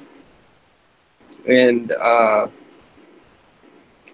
page 51, Heru is called by Osir Heru Nezhetet. And it's also stated, well, I guess I should say that that's what Heru avenged her father. So it's also stated, and remember, I am always with you as your Ba, there to advise you. On a little further on down from there. So basically, since he was, at his birth, his Ba has always been there with him. Now he knows it, but I've kind of lost my train of thought on that part. But page 45, it further says that the Ba goes to the place it knows, and it doesn't stray far from the past. So I think that's what I was trying to get at. The Ba is going to be transferred from the seed, or the male, or the father. And on page 44, for these things we must make corrections where corrections are needed, repair where reparation is due, update and evolve where evolution is necessary, and discard if something needs to be discarded. I pretty much added that as far as why it's important is not everything that's passed down from our parents are things that we have to apply. We can obviously better ourselves. For example, me, really getting involved with the Kemetic tradition and so forth. But that's it.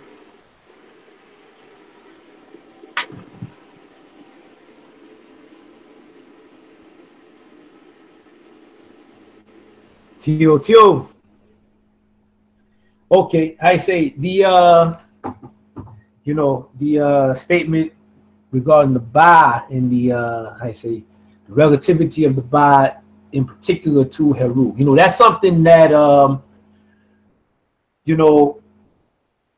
when we look at the depictions of the in the story of Heru and his encounters with Osir, and every time Osir speaks to him, okay, Heru closes his eyes, and then boom, he's standing before his father.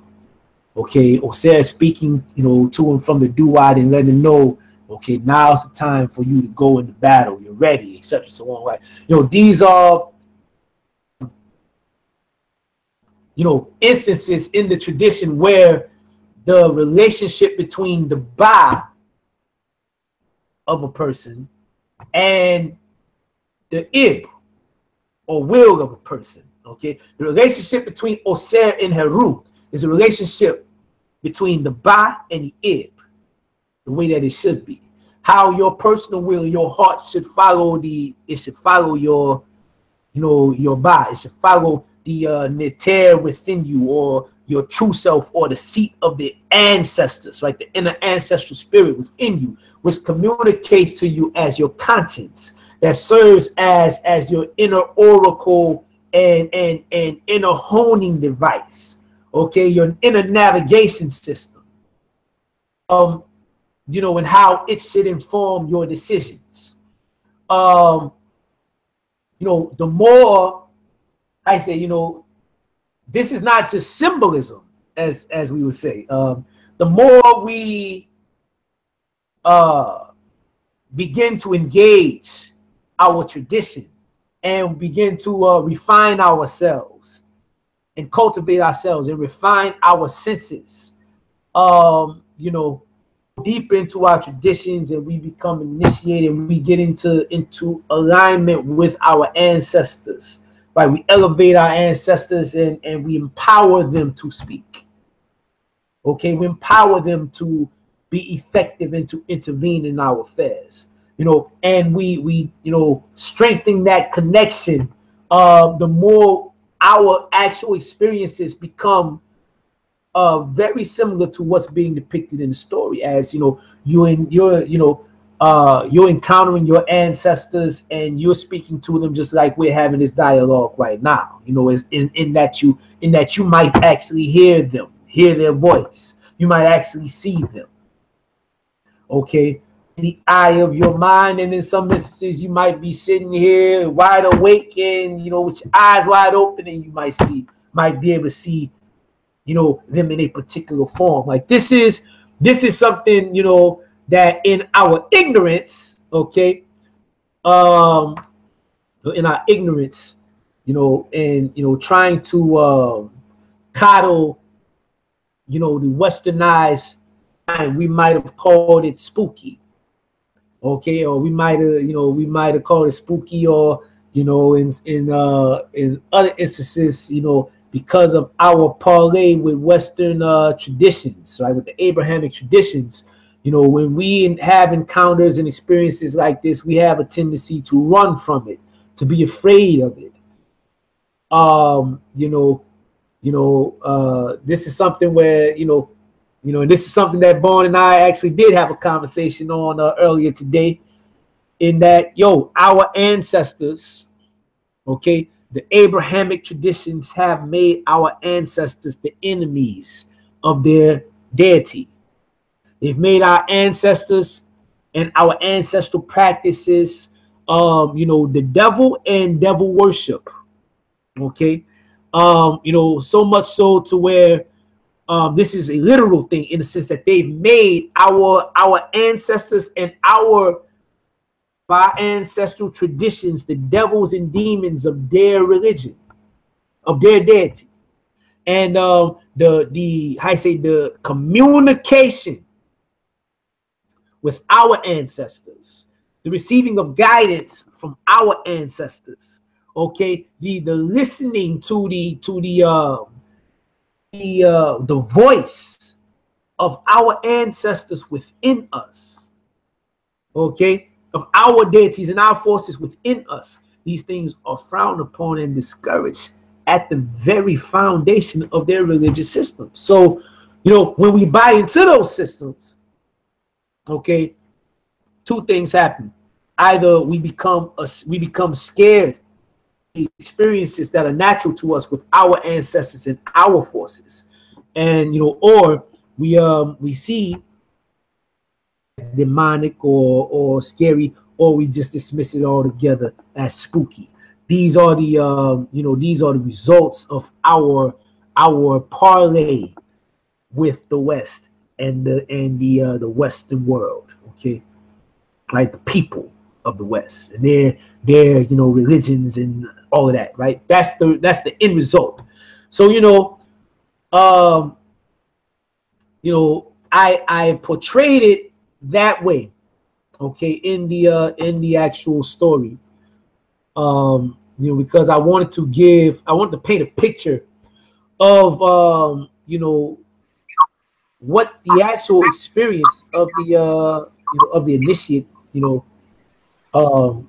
can actually be like. You know, the actual experience of an initiate, seeing the Baru, engaging these forces, communicating with your ancestors, receiving guidance, receiving assistance. Like, this is what's being portrayed here. I want to do that so that you can get an idea of what, you know, it's going back to you know, the antithesis of your earlier question, Corey, you know, regarding what a life, you know, what it looks like, the consequences of not living ma'at. Well, these are the consequences of doing ma'at. Right? These are the results, the benefits of doing ma'at and being in harmony with ma'at, being in harmony with your sha'i, being in harmony with your ancestors, practicing our natural way of life. Okay, it's a communion with the spirit world that takes place, and you know, these experiences become very real.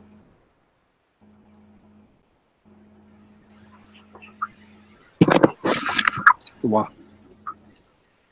What's up, Pooh? Thank you, sir. That's a Wow. Pooh. Yes, sir.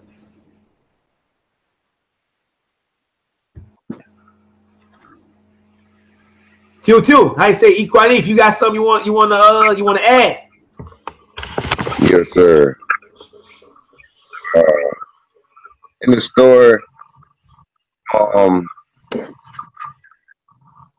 my question was, it went a little something like this. It was basically talking about how important is it to preserve the quote-unquote naivety of a serious person to become drunken and the extreme chaos it led to.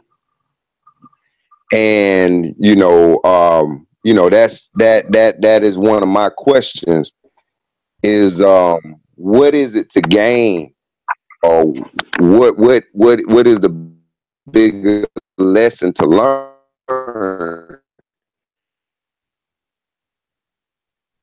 inside of Kemet around from this place of violence, from this place of you know, desert, dryness, everything was.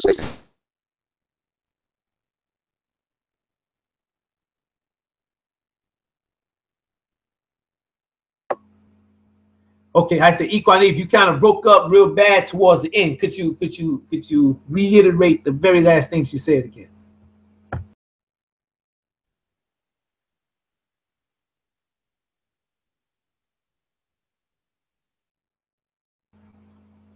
Yo.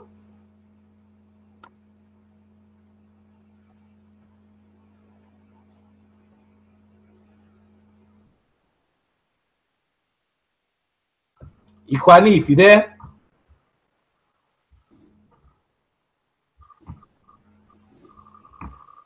Okay. I say it sounded like your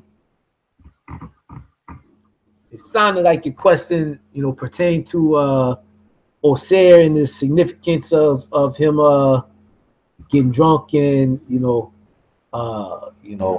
all of the events that pretty much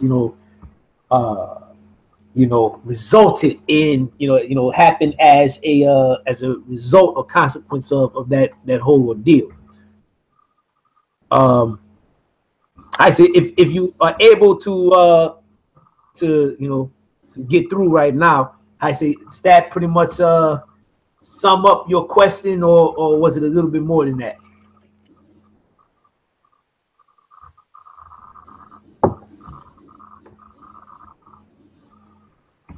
I think you're going to try to get back in.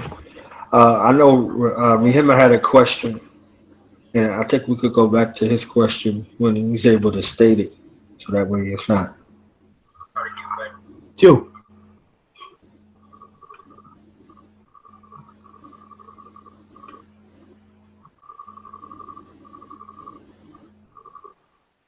Okay, so Rehema's question pertained to the Ba. Is following your Ba the same as aligning your destiny with Neter, so that is in accordance with Ma'at? Yes, that question makes sense. And I say following your Ba You know, your ba is that part of you that houses, you know, it's your own personal portion of Neter.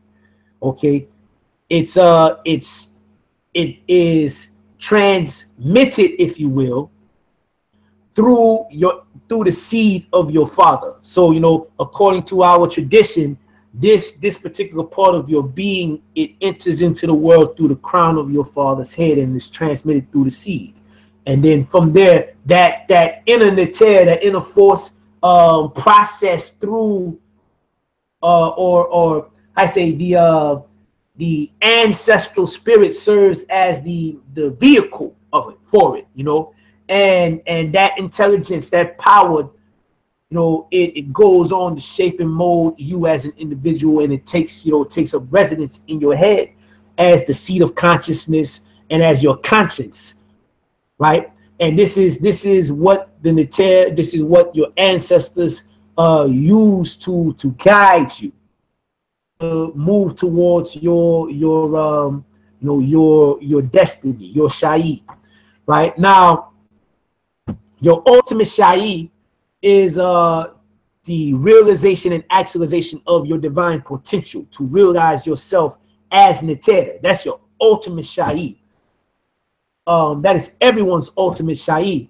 But this ba is that part of us that you know, continues to live on even after the death of this physical vehicle here. It repeats life. It goes on to live several times. So this is called Wehem Ankh in our tradition. Other traditions may refer to it as reincarnation or whatever case may be. We call it Wehem Ankh, repeating life. And the ba, as Oser, is referred to as the Sibebi Nhe, okay, the traverser of eternity, or the traverser of 1,000,000 years. So, you know, it's constantly coming in and out of the world, and each time coming to learn something, coming to refine itself, coming to move further towards that ultimate destiny, okay, which is the realization and actualization of your divine potential. But each time having a specific lesson or Shai, a specific destiny, learn each time to move it further towards the greater destiny or Shai. So yes, by following your ba, it puts you into harmony with your Shai, with your destiny, which ultimately moves you closer towards your greater Shai, which is the actualization of your divine potential.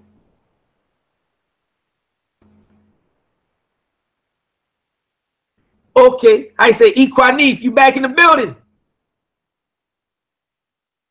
To you, can you hear me? Tio, can hear you now. Yes, sir. Did you understand my question, Manu? Well, you know, that's why I was asking if you could reiterate the very end of it. I was basically just talking about how is it that the person that it took inside Ausea's being in order to cultivate or reestablish Kemet, how is it that that person, and I think you kind of answered my question even with what you were just talking about, how is it that that refined Ausea, that liberated Ausea, had even come to a place of naivety or kind of irresponsible or so childlike to kind of open the doors for such a chaotic thing, like even his own life to be lost, you know? I said, yeah, excellent question. You know, the cosmologies are so rich. Okay, so you know, going back to the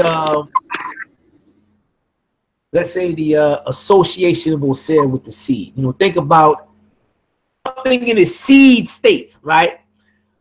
You know, once that seed germinates, the state that seed is in is destroyed.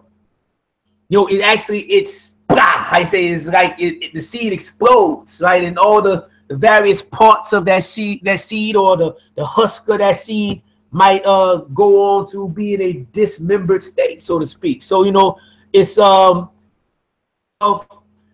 you know, understanding that, you know, this is first and foremost, there is no blanket state of perfection, right? But a constant evolution, a constant perfecting. And once you reach the point, and this is the purpose that Suter serves in our tradition, and, you know, other forces such as Sebek, etc., so on, their job is to, you know, to find, okay, or once you reach a state where you've mastered something, because you've mastered a certain level does not mean that your evolution stops. So once you reach that state of quote unquote mastery, here comes these forces, right? A force of confusion, a force of chaos, a force of darkness, etc., so on, come to knock you out of a state of stagnation or atrophy in order to keep you moving up the evolutionary scale.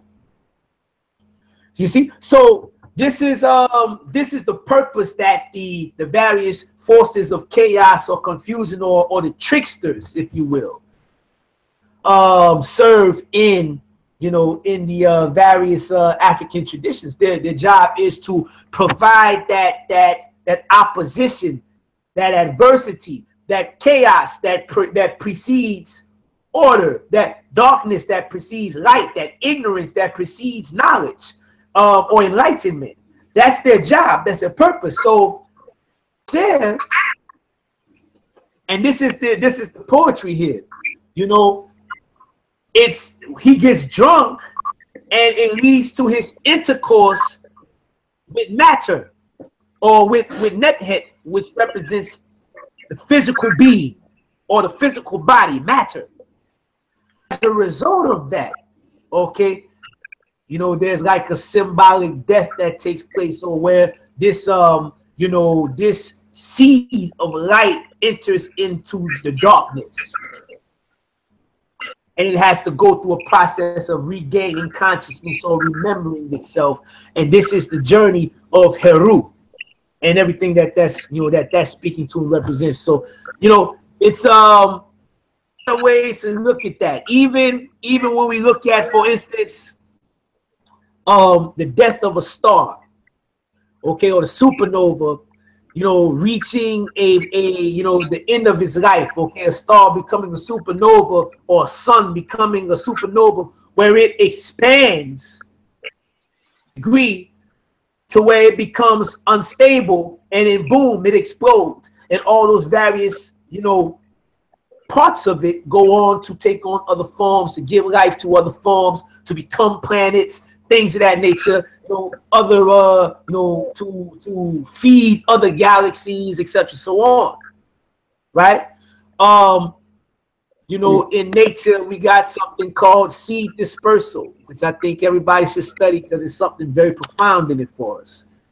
You know, this is the nature of, like, let's say, for instance, Osir is a force of liberation. He's a liberator. Even in other traditions, when, let's say, they took Osir and tried to assimilate him into their tradition. So, you know, the Greeks, for instance, they call Osir Dionysus, or the Romans call him Bacchus, right? And he's associated with wine and getting drunk and things of that nature, because in those states, inhibitions are supposedly lowered, and it leads to a sense of being liberated, to where you can, you know, the spirits can, you know, come and enlighten you, etc., so on, right? So this is what is speaking to, but this sense of reaching an extremity or an extreme point to where things become unstable or disoriented, and it allows forces to come and challenge you to evolve, or to tighten up, or to regain your composure. This is what they're speaking of. I hope that makes sense. Y'all let me know if it's clear. To you, that kind of to me it kind of pointed to what you guys were talking about earlier. Kind of sounds like in this case, the dismembering of Osea is really in my eye, or it's a thing that has to be done. It's for the greater good. It is a natural in the bigger scheme of things. Yes, sir. Yes, sir. It is a natural part. Yes, in that once again, understanding that everything is cyclical, everything moves in that undulating manner. Everything has, going back to 4 phases of Ra. Okay. Everything has that Kepri, or that moment of inception or birth, and then everything reaches a point like Ra where it reaches its peak, and then it has its decline like Atum, okay, or the sunset, and then it goes through a process of transformation as Yoth in the spiritual world, or in the deep inner recesses of the mind, etc. so on. So this is the natural motion of life, that undulating manner where we have the rise and fall, the growth and decline, and then rebirth. Okay, birth, growth, decline, or birth. And growth, I definitely saw that last week when I got to see my grandmother.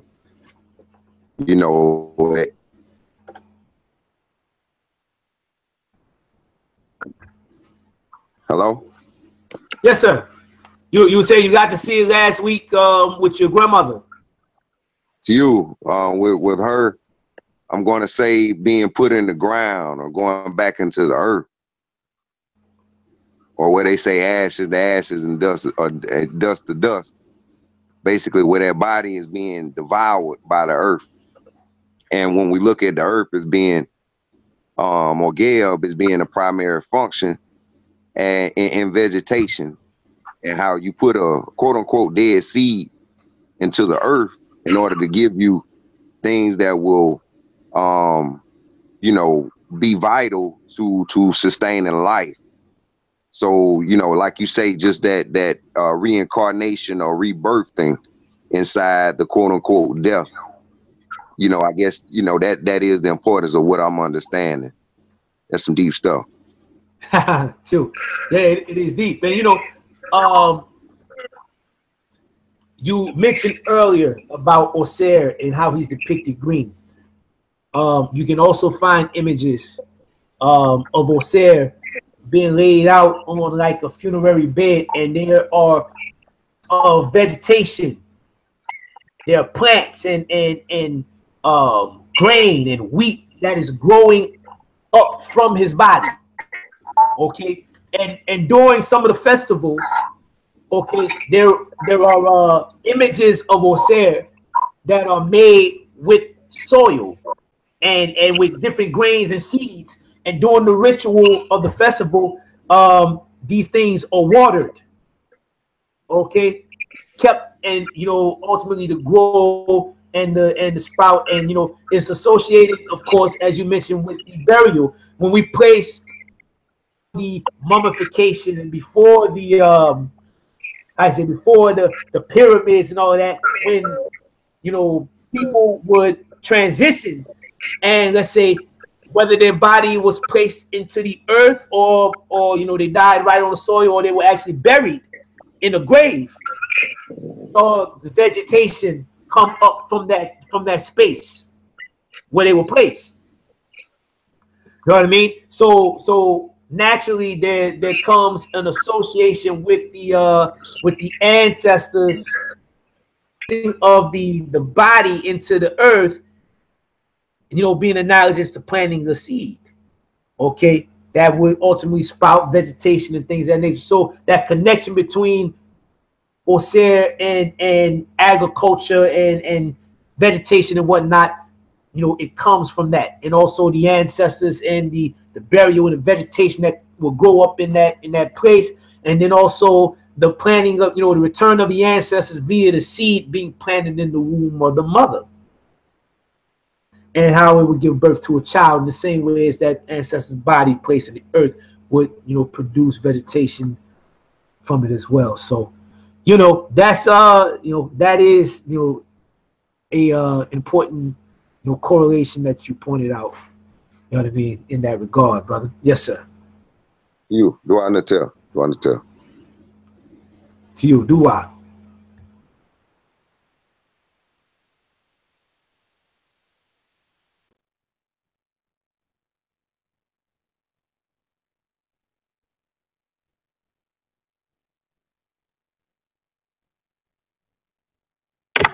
All right.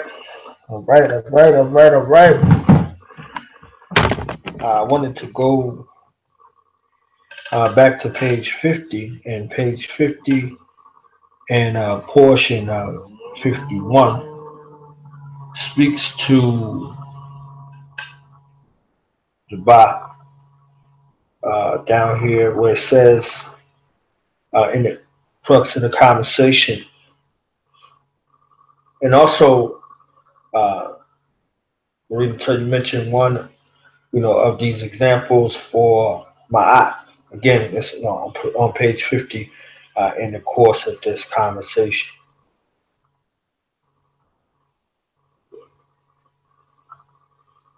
All right, so let me read right here.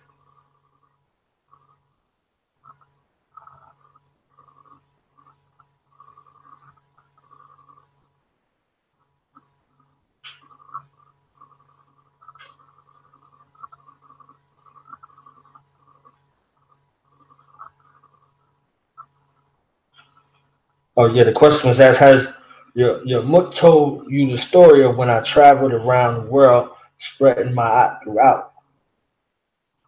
Osir asked. To you, Haru answered. Osir continued. Everywhere we went, the people were so excited to see us, so happy, and they embraced us. We brought them uh, the information that would help them to realize the potential they had within, allowing them to raise themselves out of darkness of ignorance, isfet, and poverty. We didn't force them. We didn't threaten them. We offered them a solution. We offered them friendship, true friendship. You see, wise men seek friendship, fools seek enemies, and forced friends are no friends. Anyway, everywhere we went, the people welcomed us with open arms, throwing festivals in our honor. However, there was one place where this was not the case. There was this nation to the north of us, where the people were very afraid to welcome us out of fear of their king. This nation was very impoverished, but the king lived as a rich man. He enslaved his people, building up his wealth from their labor. You see, the good Shai destiny and fortune of a nation is its Nasut who lives Ma'at. The so-called king did not live Ma'at, and therefore there was no king at all. He did not allow us entry into the kingdom. In fact, he met us at the gates with his military. You heard about the successes we had in surrounding nations and how the people were empowered by our teachings. And the last thing he wanted was for his people to be empowered. So not only did he not want us to enter his country, but if he could, he would have killed us all on the spot. I was always a man of peace and taught that war should always be the absolute last resort. But I was also taught that sometimes the price of peace is war, and that chaos precedes order. I attempted to reason with this man, but his conscience had deserted him a long time ago.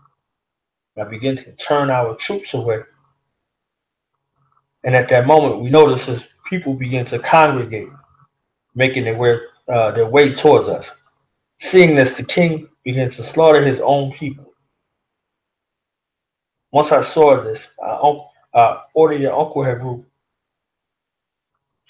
whom you are named after, to attack war. this is what we call your uncle, immediately took his troops into battle. We defeated him and held a tribunal before his people. Seeing that he was defeated, I was prepared to let him lead. However, he took an act of mercy for weakness. No longer spoke to him. He was full of darkness. So much so that it was, if given the chance, he would do it all over again. As soon as he was released, he grabbed a sword from one of the guards who was caught unaware and attempted to take my life. However, I felt him, I sensed him, and I quickly grabbed my sword, and with one fatal swipe, I beheaded him. Heru's eyes grew wide in shock as he listened to his father's recount of this event in great detail. You have never heard this side of Osir before. Osir, the great warrior. Ah, so you thought I was soft, huh?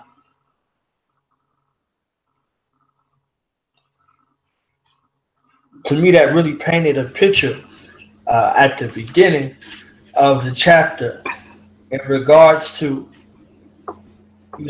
why he said what he said, and also describing that journey throughout the planet. So this was just another stopover, if we really look at it, on the work that was being done around the planet, spreading Ma'at all over the world. Because it kind of spoke to, the Ma'at question, and also it further illustrates that Ba and being in line with all of the things that were brought out in regards to, the Shai, being in line with Mater, and the questions and significance in the conversation around, and it's all right here, in this book. So you might see him, in one likeness, and it shows you another likeness. You see what I'm saying? So it's a reminder. Just because I'm full of wisdom don't mean I don't know how to use this sword. So so it was effortless. And the fact that he said, however, I felt him, I sensed his heart, and I quickly grabbed my sword, and with one fatal swipe, I beheaded him. So, speaking to that in that description, showing, how chaos precedes order, so that whole type of situation was a very, very good illustration to kind of speak to the conversation that was being had.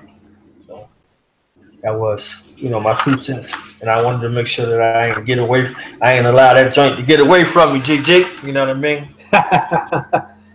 Two, 1 to 10. Yes, sir. Yeah, that's that particular part of the story. I wanted to make sure that I brought it out because it's one that is generally not talked about by many of the my predecessors as well as contemporary teachers of Kemet. That is an actual story, an actual tradition about Osir traveling to this other land and finding a evil king that was oppressing his people and things of that nature, and he liberated those people, right? This is an actual story. So historical, I should say. So instead of bringing this particular dynamic and dimension of Osir out, the focus is more so on the mildness and the peace and things of that nature, almost to the point where he's depicted as somewhat of a pacifist. And that is not a reality. That is not the universe that we live in. As Osir represents our ancestors, that is not the reality of our ancestors. Our ancestors were warriors. They did bring civilization to the, they were healers. They brought civilization to the world. They brought spirituality to the world. you know, but they were also warriors. You know, they were protectors, and you know, they liberated people through empowering them and enlightening their minds, as well as liberating people, liberating themselves, and protecting themselves through, you know, through the sword, if you will. So, you know, we need, as African people, we need to, you know, always remember that we are a holistic people. We need to be a holistic people, and our journey towards liberation needs to be a holistic one. It don't need to be a turn the other cheek one, nor does it need to be one that is straight, you know, militant, devoid of spirituality and wisdom. Okay, you know, we need the whole thing, right? So, you know, Kemetic spirituality has been depicted, you know, in a way, in a vein that is similar to Buddhism, or, you know, an Eastern tradition, where all you do is meditate, or, you know, do yoga all day, and, you know, things of that nature.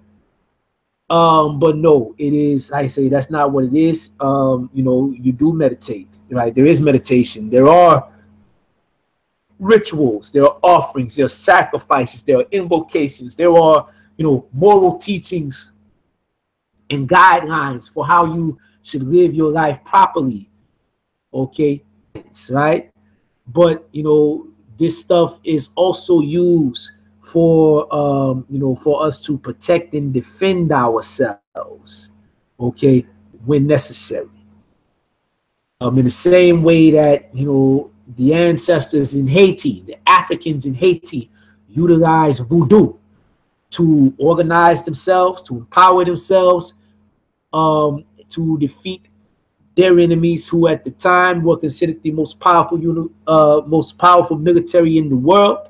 Okay, our ancestors in Haiti, you know, through voodoo, showed them otherwise, and we should do the same with our tradition of Kemet.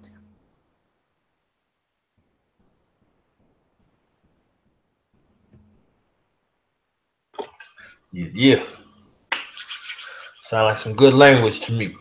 Sound like some real good language right there. Dua Nater. That's it for that.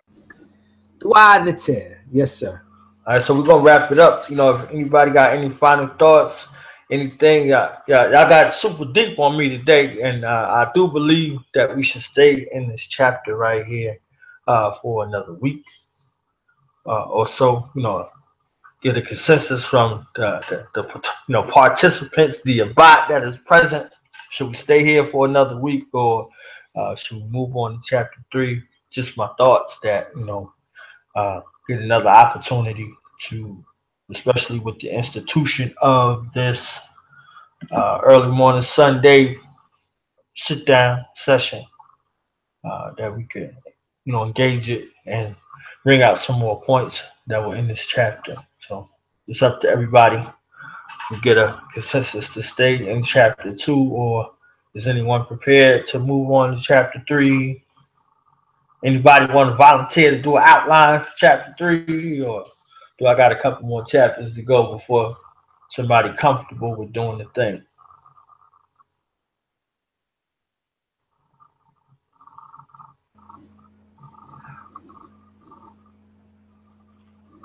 I said, I think, you know, I heard Rahima say she wants to stay in chapter 2 for another week.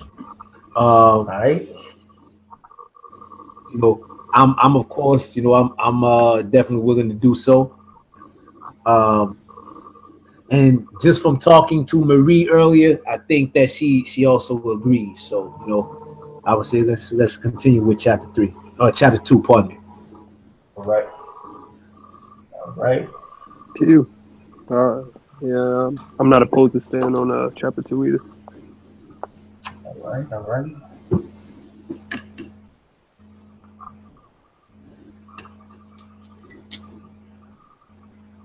All right. So we're sticking with chapter 2 for an additional week. Did we decide on what time we was going to do the Sunday joint?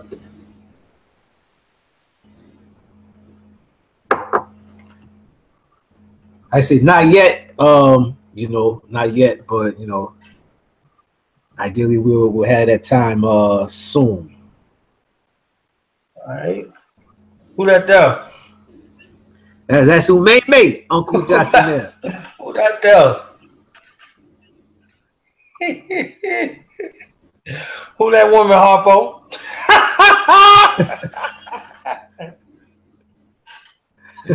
That's what's up.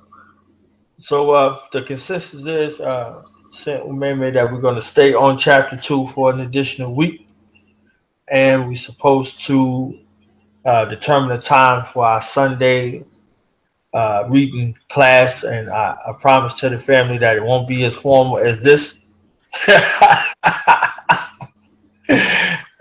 We'll be able to, you know, do this thing, you know, together, and you know, hopefully from, you know, the reading it'll you know, stimulate some more questions so we can re-engage this chapter. I think there's a lot of jewels that are there in regards to the Osirian tradition, and I think it's very pictorial reading. You know, so I think that our ancestors had us in mind in regards to, you know, using descriptive writing in a manner that paints a picture to where, you know, therein it leaves no doubt. You know, so I think it was a very beautiful type of situation. You know, especially with that last joint. You know, I could see old buddy's head coming off with one swipe. You understand? Maybe that was too much. Maybe I went off into the joint a little too deep, but it was cool. You know. So I think that's a beautiful significance. Anybody got any final thoughts? I know that Nasip, he got to shoot. He got 40. He got 40 for us, but I wanted to hear from the rest of the bot. Anybody got any final thoughts? Anything that they wanted to share with the family before we roll up out of this joint?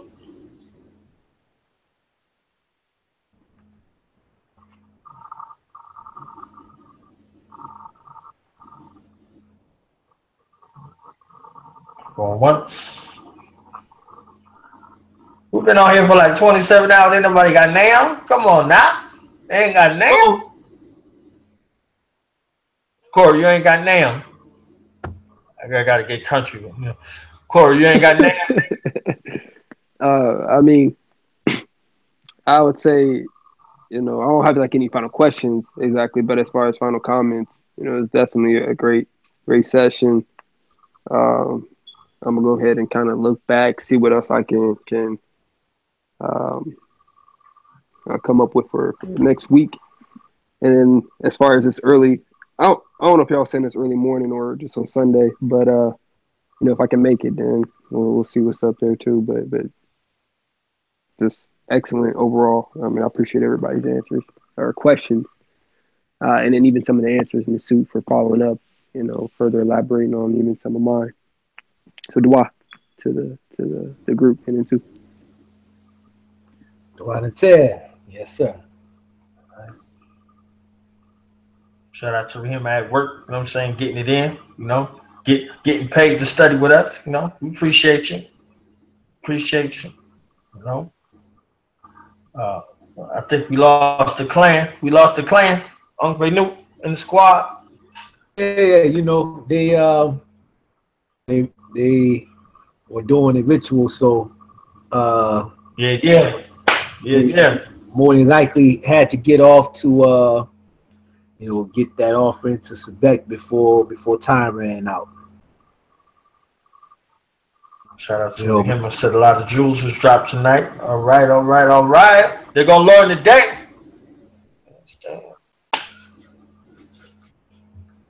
So I guess you could drop 50 on him, because I ain't hear nothing else.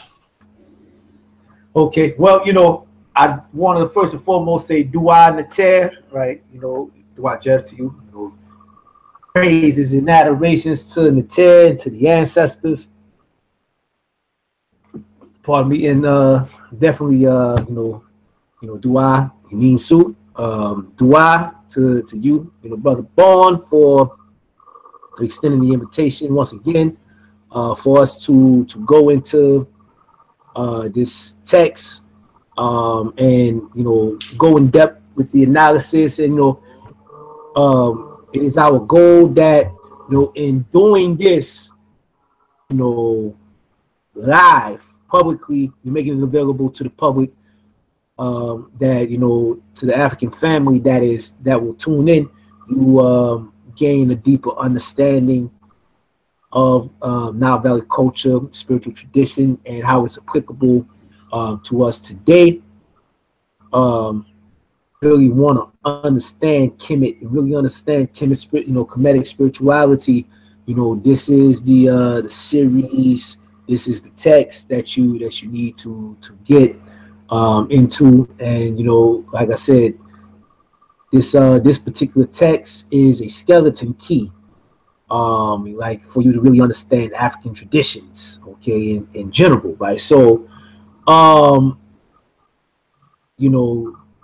want to say dua to all of you for tuning in, and I look forward to getting back in here next week, to go even deeper, into the tradition. So, I say that said, dua family and Sinepsi, you know what I mean? Be well. Where you get that book at, GG? Oh, I say to you, right? If you're interested, dua born, if you're interested in getting the text to study with us, to read along, and then even eventually come on live and participate discussion, okay? I definitely encourage you get the book, Remembering Osir. It's available at our website. That's www.henensu, HENENSU.com. That's www.henensu.com. And if you click on the actually you should see like the book when you go on the site. We have pictures flashing, and you'll see the book. Remembering Osir flash on the picture. If you click on the book, it should take you to the place in the marketplace where you can actually purchase the book.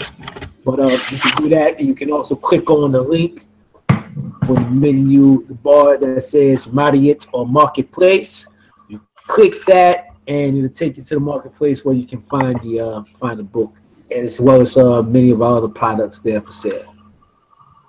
That's the book right there that the good brother Born is holding up. So definitely, highly encourage you get it. It is 666 pages long. So you get a chance to check that out.